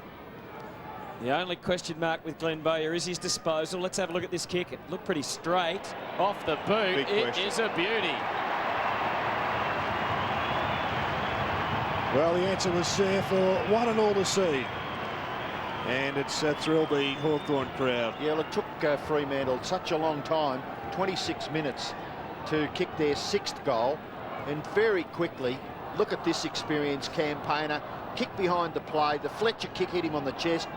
And the turnover gives Bowyer the chance. And even if they do have a slightly stuttering approach and an awkward kicking style, who cares as long as it goes through? And he did it well. Ben Dixon to have a spell through the blood rule, we feel. Yeah, he copped one about 3 or 4 minutes ago, and he was looking for a free kick, but in the end all he got was a blood nose. Nathan Chapman back on the ground. Chapman, who made a brief appearance in the second term, kicking a goal and a behind. Salmon to Rock. Rock over his left shoulder. Bowyer left at 4 and gathered by Chapman. In goes McCabe. He'll kick another one. Training drill for the Hawks. Luke McCabe kicks his first goal. So right now Hawthorn have 9 goal kickers. On the other side of the ledger, the Dockers have 5. And better play from the Hawks. They're just starting to play some of their best footy, and we're seeing here that Luke McCabe, who's I guess been renowned as a defender, has a new role in footy, and he has done for most of this season as a midfielder. And that's the way to really ram home the advantage. So just as Fremantle started to look as if they were getting competitive again, you can see the frustration on Damien Drum's face. 2 straight goals to the Hawks to make it 6-1 for the quarter. McCabe again. Chick. Longmuir. Fletcher. Wirra off the left. Looked like he knew what he was doing then, and he did. And gets the ball to young Paul Hazelby, who's 45 to 50 out from goal.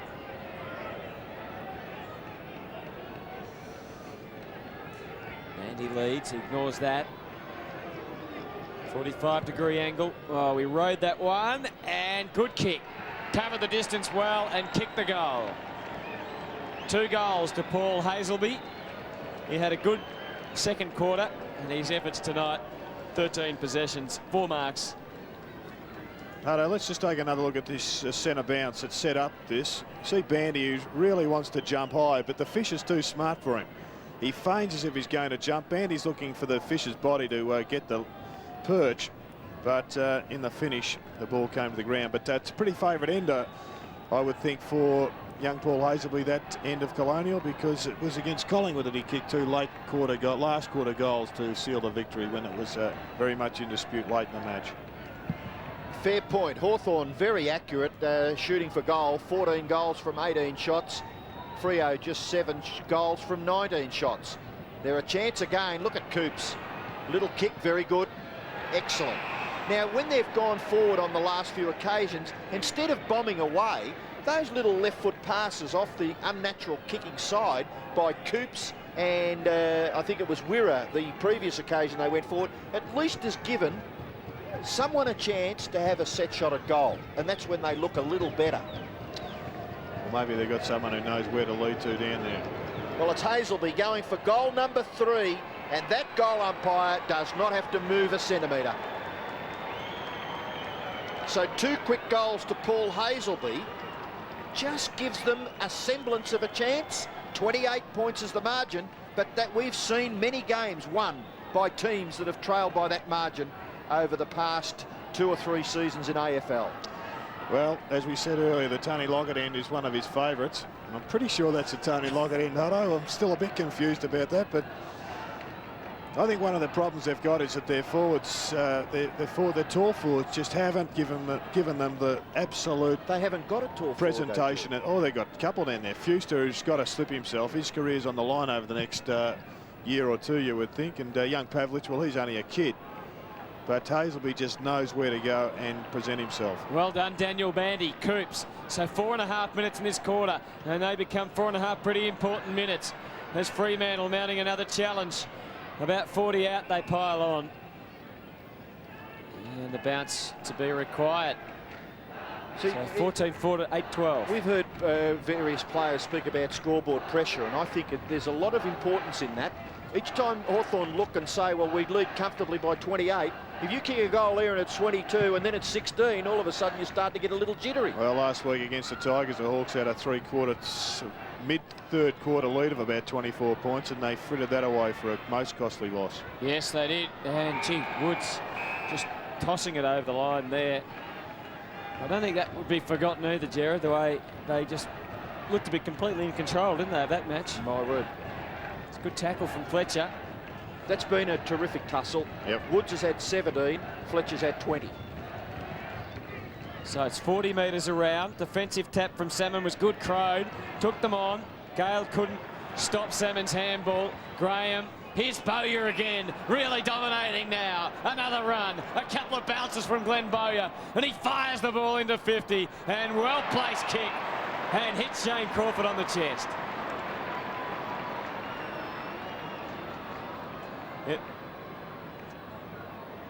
There's your boy, Jared, running beautifully. He's had 3 kicks, 2 handballs and 3 marks in this quarter. Well, he was sat on the bench for the first quarter, Hutto, and I know you've been a bit harsh on him, but since quarter time, I think he's been a pretty fair player for the Hawks.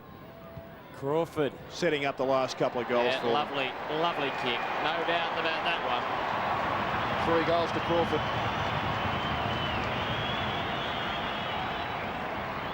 So 15-4 to 8-12, and the accurate kicking of the Hawks in contrast to Freo. It certainly was just a great drive, wasn't it? Unchallenged. You let the ball get behind you and you have a free forward floating around, as Shane Crawford has done in this quarter, you can get hurt. It's been interesting that both Crawford and Hazelby, playing similar roles, have kicked a couple of goals each for their respective clubs in this term. Crawford's had a few possessions in each of the 3 quarters, 4 in the first, 5 in the second, 6 so far in the third. And in this term, Shane Crawford has kicked all of his 3 goals. Brad Dodd has come through and delivered a fairly heavy blow. And Bowyer is the recipient. Oh, this is a bit of a helicopter. Well, tackled quite fiercely on that half-back line by Parker. Cook trying to tackle Taylor. The ball spills free, not able to squeeze a kick out was Wirra, gathered by Chapman, handball, taken by Gale, he's dragged off the ball, in dispute, Wirra, he kicked a good left foot pass earlier in this term, but on this occasion just bombs it out to a vacant wing area where it's gathered again by Bowyer. Bowyer's short kick is okay, and the mark is taken by Smith. Yeah, Bowyer's going to have to come off. He's got blood streaming from his right ear. He's also had Leslie poisonings in. Hutto gave him a touch-up. Well, so far in this term, he's had 7 possessions and he's kicked a goal. And he's doing exactly what Richard Osborne suggested, coming off the ground. Oh dear. That's the one where Brad Dodd came through. But he's that sort of player who'll get in and get under and get the ball moving forward for your club. 2.5 minutes left. Ordinary kick by Joel Smith. Just drops in short at half forward. Half at trying to thread his way through. McManus. Handball out wide. Wirra. Back to Callaghan. Callaghan to the wing. Fletcher couldn't take the mark. Look at Joel Smith. He was in a terrific position. He gathers and runs away and then kicks a bit of a mongrel punt kick. Oh, tough play there by Callaghan. Ball rebounds. Wirra once again to Cook. Cook trying to get past. Then hand passes over the top. Brown. Gee, hasn't troubled the statistician much. Lee Brown. He's kicking towards full forward. Hazelby tried to get rid of McCabe, but McCabe did well in the finish, ducking back and forcing a boundary throw in left forward pocket for Fremantle. We've only got 1 minute and 3/4 left in the third term. A third quarter that has seen Hawthorn add 7 goals straight to 3 goals 3 to Fremantle, and they hold a very healthy 34-point advantage to the Hawks. Hazelby had that ball and just couldn't quite control it.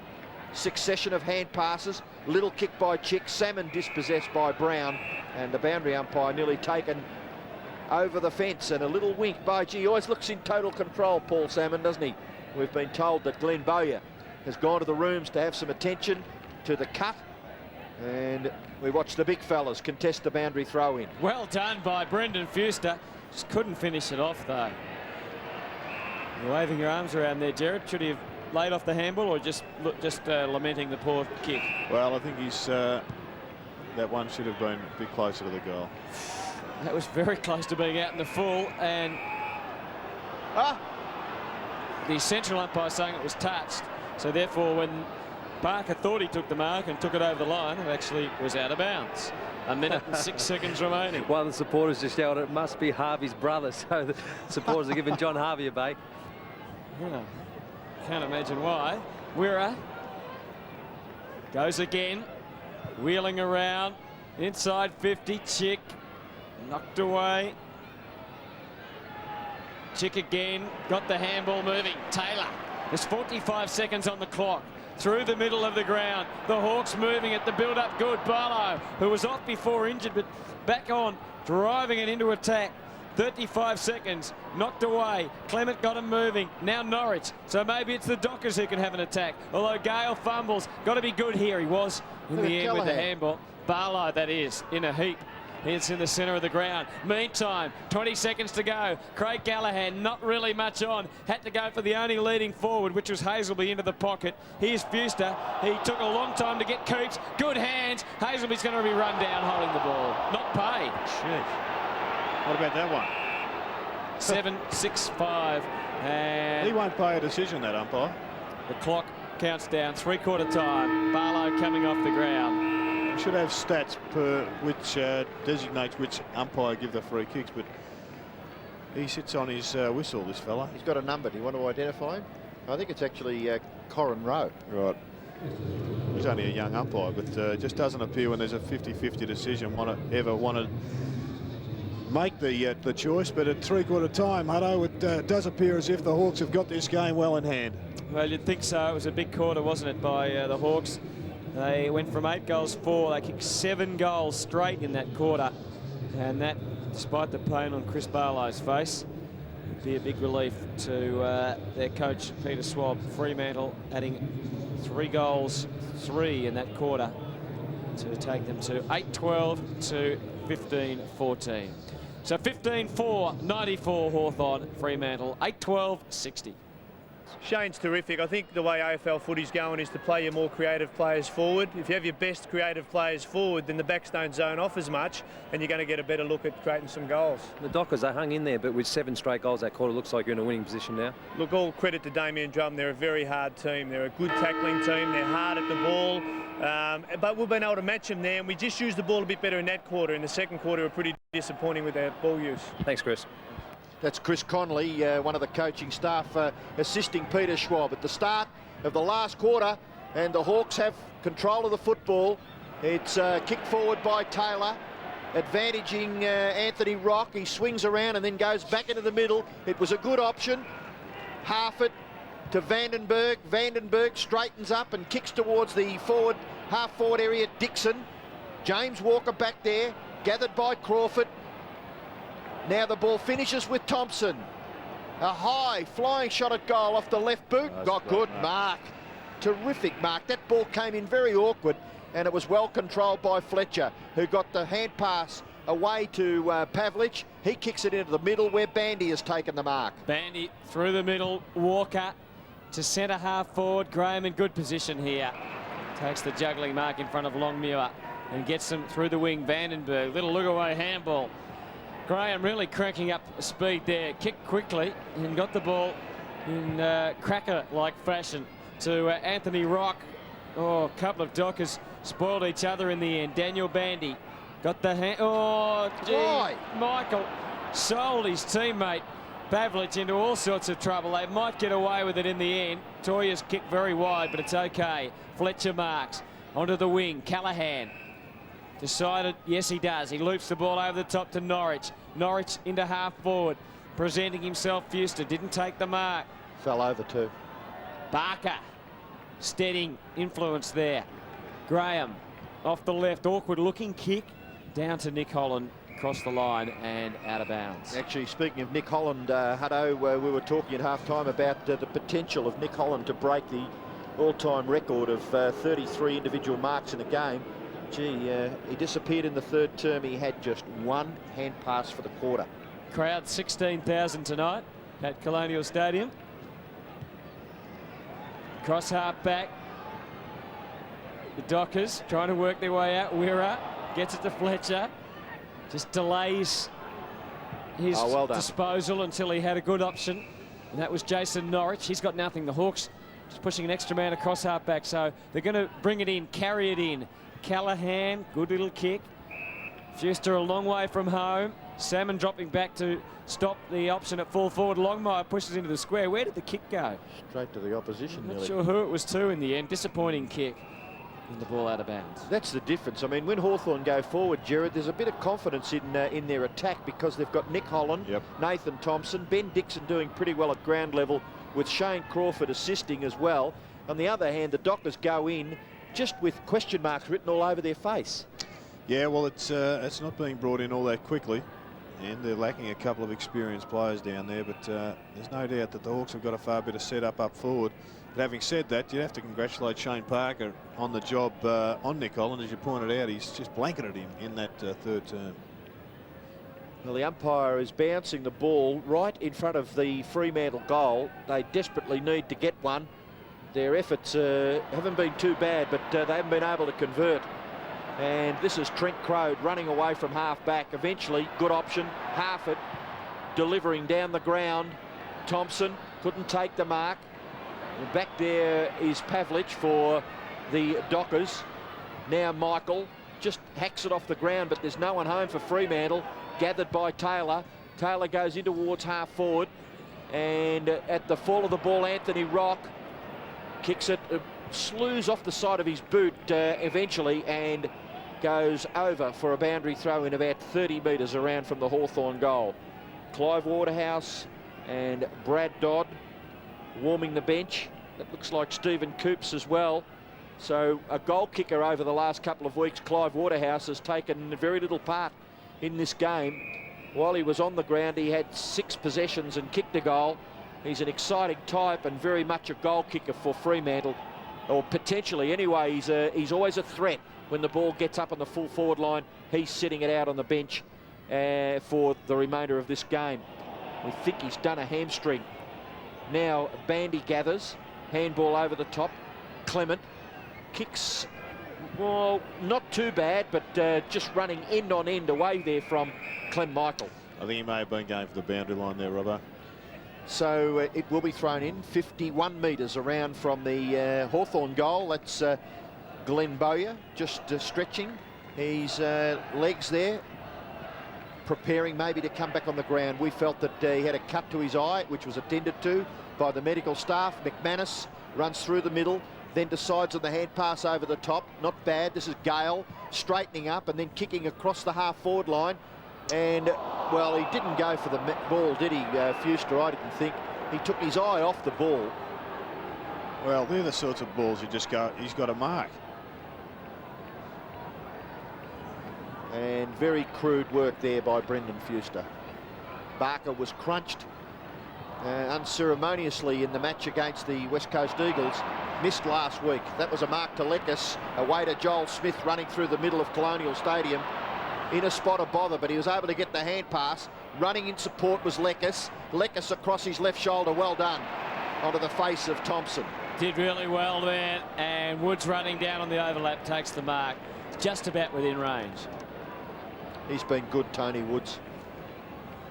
19 possessions. Fletcher's had 24, but Tony Woods just centre clearances, throws it on his boot and gets it out into the open. So Woods from inside 50, way to the right, and as a result, another behind on the board. Well, there's this clash once again, and you see Fuster just taking his eyes off the ball. He's had a crack at the man, and he's been disappointing this season. I thought it started the season well and showed that he was going to produce some of the form that he has displayed both over in the West Star Rules and for the Eagles. But he's kicked just 6 goals in his 9 games, and he was a major recruit for this side, and they're looking for players to stand up and control some of those positions. He's got the body to be able to do that, but he's got to produce a bit more than he has to date. Parker running off Nick Holland, presented himself in the middle of the ground, got it to Michael. Michael's kick in towards half forward. Hawks mop it up beautifully, don't they, across that half back line. Tallis, awkward bouncing ball, and he's run down by 2 players there for Fremantle, Callaghan and Cook. And a boundary throw-in will result. Bowyer still wrapped up on the boundary line after coming off the ground towards the end of the 3rd term. 15-5, so the Hawks have added a behind, 8-12. No score added to the Fremantle 3/4 time scoreline. Short kick has been chopped off by Chick. Chick can go very wide. He looks out in the direction of, and didn't quite find half it. Well done, Toya, to Bandy. Bandy into the pocket, too high for Hazelby. Ball to the back of the pack, and I think it was Callaghan. He's appealing for the free kick himself. He's going to get it, is he? Must have ricocheted off the Hawks' It boot. looked, he was very quick to pick it up, wasn't he, Craig Callaghan, because he hacked it off the ground, and it obviously went onto the shin, yes, of Daniel Chick, and he was very, very aware. Got the pass off to McManus. McManus has an opportunity here. Callaghan has improved the angle by delivering the ball to McManus, and McManus now is being asked to just go back and kick over the man on the mark. He's looking to improve the angle. He goes in towards Gale. Gale has a flying shot at goal, gets good distance. Back there, Salmon, still Fuster. Hazelby, left foot snapshot at goal by Hazelby, has missed. That's twice that the Dockers have gone sideways to get it to Gale. He must be just one of those guys within the club that is a very, very long kick, and they've isolated him a couple of times. Unfortunately, without the success, but it's one that other clubs will pick up on. That was Brad Wirra on screen. I believe he's been playing in the West Star Rules, and at 27 years of age, or approximately, he's at the crossroads, according to the information that I got before the game, and now on the bench. The Fish coming onto the bench also, replaced by Nathan Chapman. Gee, could have been a free against Michael there for holding on. The umpire obviously didn't see it. Gale Oh, there's a fumble from Brown. Gets it back to Gale. Back to Brown. Over-possessed it. Leckus swings it inboard. Rock just instantaneously banged it on the boot. Holland, will you pay that as a mark? No. No mark. Goes again, Nick Holland. Plays it in front of him. Bit of acting.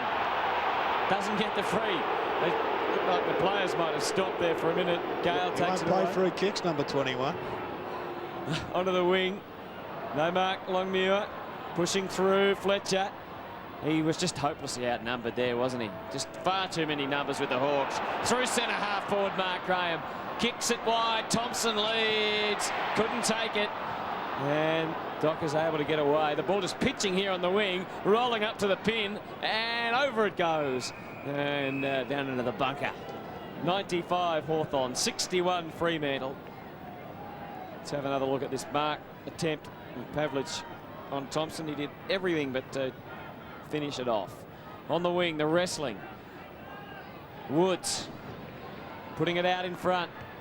Oh, Vandenberg, who sits it up again for Thompson. Michael hands on it. Thompson knew where he wanted to go. Wanted to go to Rock. Little sidestep. Used the experience and put it through. And that's all she wrote. Good value, Anthony Rock. Yeah, it's been good for the Hawks, and it was a smart dummy. Very smart dummy indeed. As the ball comes in long, he's at the front of the pack, as he would have been for his entire career under Dennis Pagan and now Peter Swab. And the little dummy sold his teammate into oblivion, but he got the goal.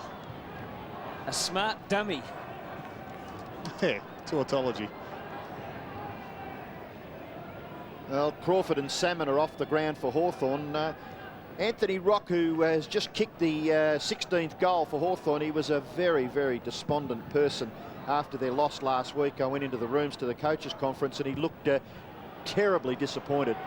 And so far he's had a fair run on the ground. That's Nick Holland's delayed charge on Alex Duncan. Mark. Yes, we went off early with that one, didn't we, Jared? But anyway, never mind. We've kept the viewers interested for half a game. He did start in spectacular fashion. He just had that football on a string early. And he's going for his third goal directly in front. And it'll take a 50-metre kick. Ah, don't worry about that. Nick Holland, 3 goals. They've done well, haven't they? Something like 10 people now have kicked goals for Hawthorn. Well, it has blown out. It's another significant belting for the Dockers. And, well, what has been one of their strengths, I think, has been matched by the Hawks, and that's getting the ball out of the centre, straight down the middle. I'm glad you're giving the votes tonight, Robbo, because there's been a lot of players play a good half of footy, maybe 3/4. Nick Holland's one of them.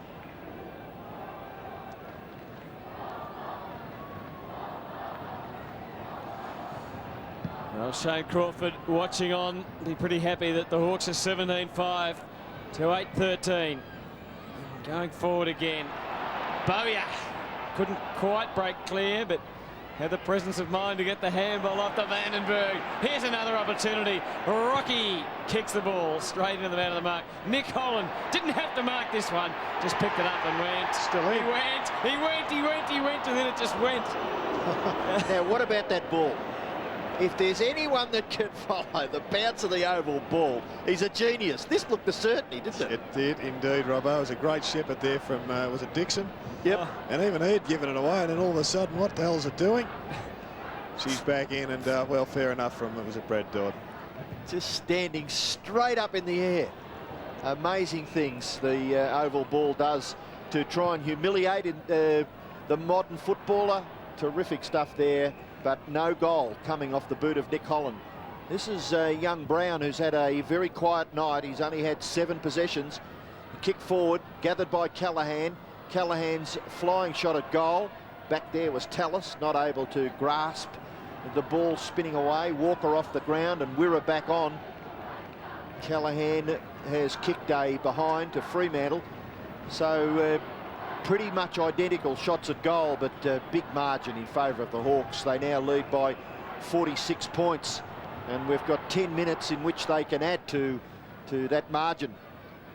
The kick in from Tallis, gathered there by Pavlich to Fletcher.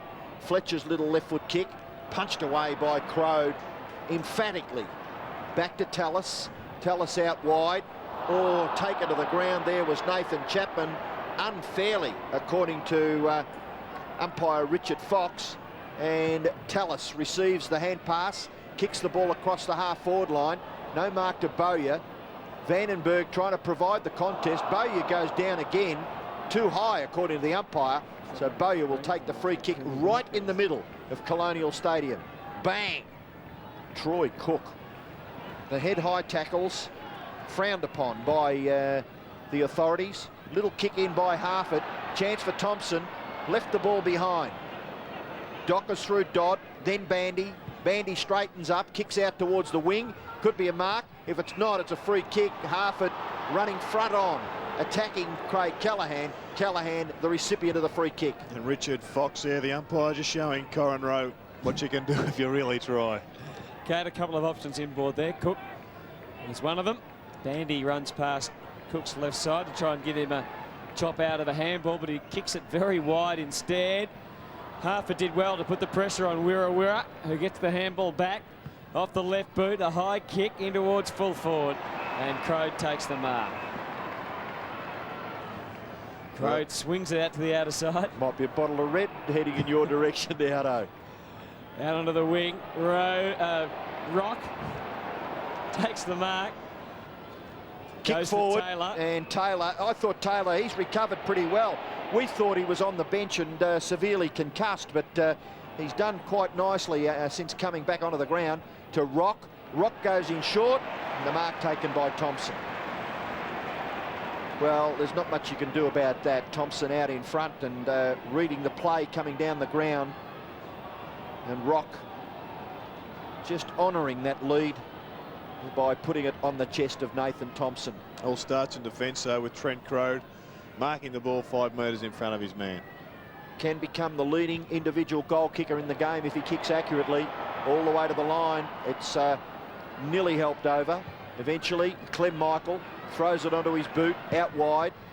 Trying to keep the ball alive there is Daniel Harford. And he did pretty well there, Daniel Harford, to try and con the umpire, but she was certainly out. Don't think there's any doubt about the fact that it was over the boundary line, and that's exactly the position it's being thrown in. Bandy, Norrish, Cook, in turn McManus slipping over. It's so critical, isn't it? You must keep your footing, and you become a deficiency if you fall over. Vandenberg does well. Out to Rock unselfishly again. Mop it up, Richard Taylor. Mop it up and kick a goal, Richard Taylor, he does. He becomes the 11th goal kicker for Hawthorn, 18-6. So very healthy scoreline for the Hawks, 18-6 to 8-14. The margin now is blown out to a very, very healthy advantage, especially for the Hawks. Not looking so good for Freo. 52 points in favour of Hawthorn. He'd be pretty happy, Richard Taylor. The small bloke's just mopping up with the goals in recent minutes. I guess now it's a question of how far the Hawks, 18-6. And their Pumping. efficiency in stark contrast to the Fremantle 8-14. It's a bit too much on it for Coops. So Chick trying to use his teammate and go again. Up onto the wing, Daniel Chick's kick from the side, Troy Cook. Hazelby pushed it very wide. Gale's handball made it pretty tough for Cook. Oh, fumble from Coops. And the Hawks again with numbers. Graham now. Not a great handball. McManus got dumped a little bit. Woods through the middle. Joel Smith. Gee, the combination of handballs there didn't look pretty, but they just got plenty of numbers there. What about that kick? And that kick was pretty smart. McCabe just dragged down as he kicked it out on the full, I think. Yes. Well, in recent times, the Fremantle Dockers have been beaten badly, but the sides that they've belted them have all been pretty well top of the list sides. The Hawks here have come into this match 11th, and yet they've been emphatically beaten once again. So time to retake stock again for the Dockers. They've got to come back out in this second half of the season and reassert themselves and get a few more wins on the board. I think the times that they've gone forward and at least held onto the ball to try and see someone loose when they've kicked it forward, they have got a couple of goals. Hazelby got 2 goals in the third quarter as a result of that. But when they bomb away, if Hawthorn don't take the mark across their half-back line or full-back line, there's 2 or 3 players at ground level, and they just go forward and accordingly have a free shot at goal at the other end of the ground. Dodd with the ball for Fremantle. He's probably a kick and a half from scoring. His player on the mark is about 65 metres, maybe closer to 70 from goal. The ball through to the back, and again they can share it. On this occasion it is Graham who goes short to Taylor. Taylor inside his defensive 50. He in turn to Collicker. Joel Smith was running in support, which is important. His kick into the middle. That's a push out, is it, against Lekas? Right in front of the umpire. Free kick will go to Dodd. Dodd to Cook. And this is what I mean, Jared. You know, that if they go forward looking for a player to short pass to, and Brown not quite intense enough in his attack on the ball. McManus falls over, keeping his footing as Tallis. Gee, he grows in confidence, doesn't he, during a game? Hand pass away, Woods. Slightly awkward kicking style on this occasion, doesn't worry about that. Rock will get his second goal for the quarter. Flying shot at goal, Anthony Rock has goal.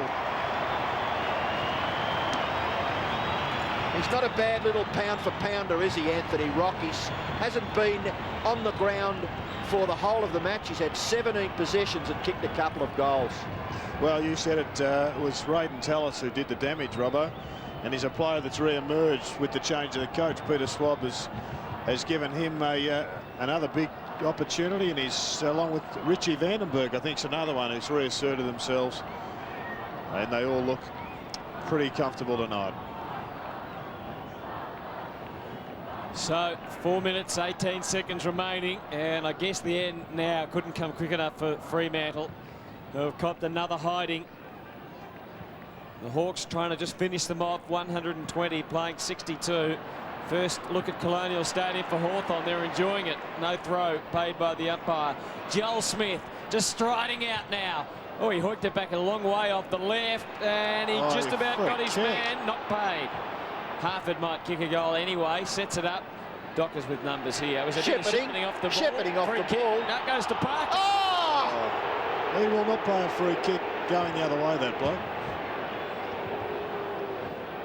The ball out to Hazelby. Hits him on the head, and he gets a free for in the back. That was umpire Corin Rowe, I think, playing that decision, wasn't it? Coops. No. Wasn't? No. Through the middle of the ground. Low kick. It's Foxy. Longmuir gets it out wide. Very wide indeed. Oh, Fuster. Picked it up nicely, and then his kick was smothered. Cook just gets it out off. Fletcher had it for a long time. He's gone. He is gone. John Harvey just squaring up with the Hawthorn faithful there. It's the most demeaning rule to an honest player in the caper. I know it's there and they're penalised for it, but I tell you what. Tony Woods. Across the body, Tony Woods tonight has had 24 possessions for the Hawks. Gee, Rock's been really good for them in this last quarter. A little bit more than that too, but particularly in this last quarter. Handball from Wirra. Through the middle of the ground, Shane Parker. Not a particularly memorable 100th for him. 10 kicks and 2 handballs for Anthony Rock in this last quarter. Glenn Bowyer. Good kick. Oh, great kick. Out wide and hits Dixon. He was going to just go for a little short pass into Thompson. He might send it long. They'll still go to Thompson. Holland's in the goal square, just waiting, lurking at the back, looking for the ball. Could he kick the distance? Well, I think player he's on the had that mark's in mind 50 metres. for about 10 seconds. And it goes very deep. Graham came from behind. Holland was there. Behind. So. Couple of look at those earlier decisions. And there was the free kick paid to Shane Parker. And the second one, no free kick paid there. Another interesting stat, Jared, you might like to comment on. First rush behind to Hawthorn, Fremantle have had 4. All going, that means, well, they don't kick the ball to the goal line so much, where the defence can rush it through for a behind. Yep. Nathan Chapman now with the left foot, kicks in towards half forward where Pavlich is marked. Clem Michael is all the way down on the wing on his own, and that's the direction that Pavlich's kick has gone. Michael kicks it in towards half forward. Good mark. Tallis, Colliker, out wide, Joel Smith. Gee, they're sharing it around, aren't they? I think that's where you probably stats do lie a little. This domination of Hawthorn in this last quarter has meant that a few individuals have got a fair bit of the footy. Dodd from the full back line. Wirra's little kick finds Norrish. He goes along the wing. Fletcher confronted by Chapman, still there, and Chapman grabs Fletcher and he's penalised. So another instance where Adrian Fletcher has been penalised. Well, it looked as if he got away with that move, but just fumbled the ball on the way up, Adrian Fletcher, and he was pinged. Chapman's kick nearly marked by Thompson. Dodd's handball, Norrish. McManus can't quite break the tackle, but he got the hand pass to Dodd, in turn to Cook, and then Bandy. Bandy goes across that half-back line where Michael gathers, takes the mark, handball off. Norrish will have the last kick, even though it probably won't be credited to his individual tally. And Damien Drum must be very, very disappointed. Extremely. He's got, well, the look in the coach's box tells a sorry tale for Fremantle. They are competitive to a certain degree for part of the game, but they fell right away, and in the finish they lost by 59 points. Hawthorn 19-7-121, Fremantle 8-14-62. 3 goals each to Nick Holland, Shane Crawford, Nathan Thompson for Hawthorn, 3 goals to Hazelby for Fremantle, and Richard Osborne has an interview down at ground level. Well, Woodsy, 24 possessions, had an interesting tussle with Adrian Fletcher. Well done, mate. Thanks, mate. It was always going to be tough because Fletcher's playing his 200th and he's a great player, and you know, I'm just happy that we won like we did, and you know, it was a good team effort in the end. Yeah, sorry, mate. With 2 losses previously, obviously you need this win to stay in touch with the top 8. Oh yeah, I mean, at the end of the day, mate, this was our season. We lose, we're out of contention. We win, we're back in the hunt now. And 10 goal kickers. The load was spread. Obviously, the coach will be happy with that. Yeah, be right. We're sharing the ball around, and you know, it's just a shame I couldn't convert myself and make it 11, mate. Good on you, mate. Enjoy the win. Thanks, Wazzy. Cheers. Tony Woods, another fine player for the Hawks, and there's the big fish, who once again produced when it was counted. Doesn't look all that flash at the present stage. Not sure whether he's got stomach problems or whether he's carrying a muscle strain into the match, but he was a pretty fair player for them tonight, Robbo. Oh, look, Paul Salmon, I think, has been a tremendous player for, well, he's getting close to 300 games now, and I think that'll be a tremendous milestone for him. He's up in the 290s, I think, and it will be a bad loss if he has to miss any football, but 296 to be exact that he's played. But the Hawks, well, they were workmanlike, weren't they? And they have the advantage of having those forwards that can take a mark. I mean, Nick Holland early, Nathan Thompson's always a danger. Crode had to go back. There's Ross Glendenning and Terry Bright. They look, it's written on their faces, isn't it? They look very disappointed. Waterhouse injured. Well, he was a loss, Clive Waterhouse, but I think the midfield and the forwards have got to get together at the Fremantle Dockers and start to have a real chat about the way they're combining, because there's a number of opportunities for forwards up in that Fremantle forward line, and one just suspected that there weren't enough players going hard enough for the footy, keeping the ball in. The Hawks just got it out so easily, which then robs the midfield of their hard work, because the ball is brought in and then quickly brought out again if forwards aren't prepared to work hard to keep the ball in, and it just demoralises the combination. But we're looking at the winners, and the Hawks will be pretty thrilled with their performance tonight. Nathan Thompson was one of the pluses, coming back to some form as well. Yeah, I just saw their chief executive there, Michael Brown, and I think he'd be pleased too, because they've had a little bit of a rocky road over the last couple of weeks. And Daniel Chick, another fine game. He's re-emerged as a player, Chick. Well, when you look at the stats, Gerard, it spread beautifully for the Hawks. I mean, their interchange players came on the ground. Anthony Rock was on the bench for all of the first quarter, finished up with 18 possessions and kicked 2 goals. Tony Woods, we've already mentioned. Mark Graham had 17. Daniel Chick, you mentioned, had 20. Thompson, 18 with 8 marks. Joel Smith, 20 with 5 marks and 2 goals. It's just a terrific spread. I thought it was a significant move when Crode went down into defence. He picked up Fuster, who had a fair start to the match, but then he just completely overtook that area of the game, and Fuster dropped his bundle. Do you think Fuster is an example of the way Fremantle played? You know, if you're not getting a kick, if you're not taking a mark, you must contribute. Even if you're going ordinary, you've got to do something. Well, certainly his second half, I think he'd be disappointed with, as we're about to be locked out, I think, off the coach's room. But here at Colonial Stadium, it was an emphatic victory to Hawthorn, 19-7, 121 to Fremantle, 8-14, 62. They won by 58 points. 59.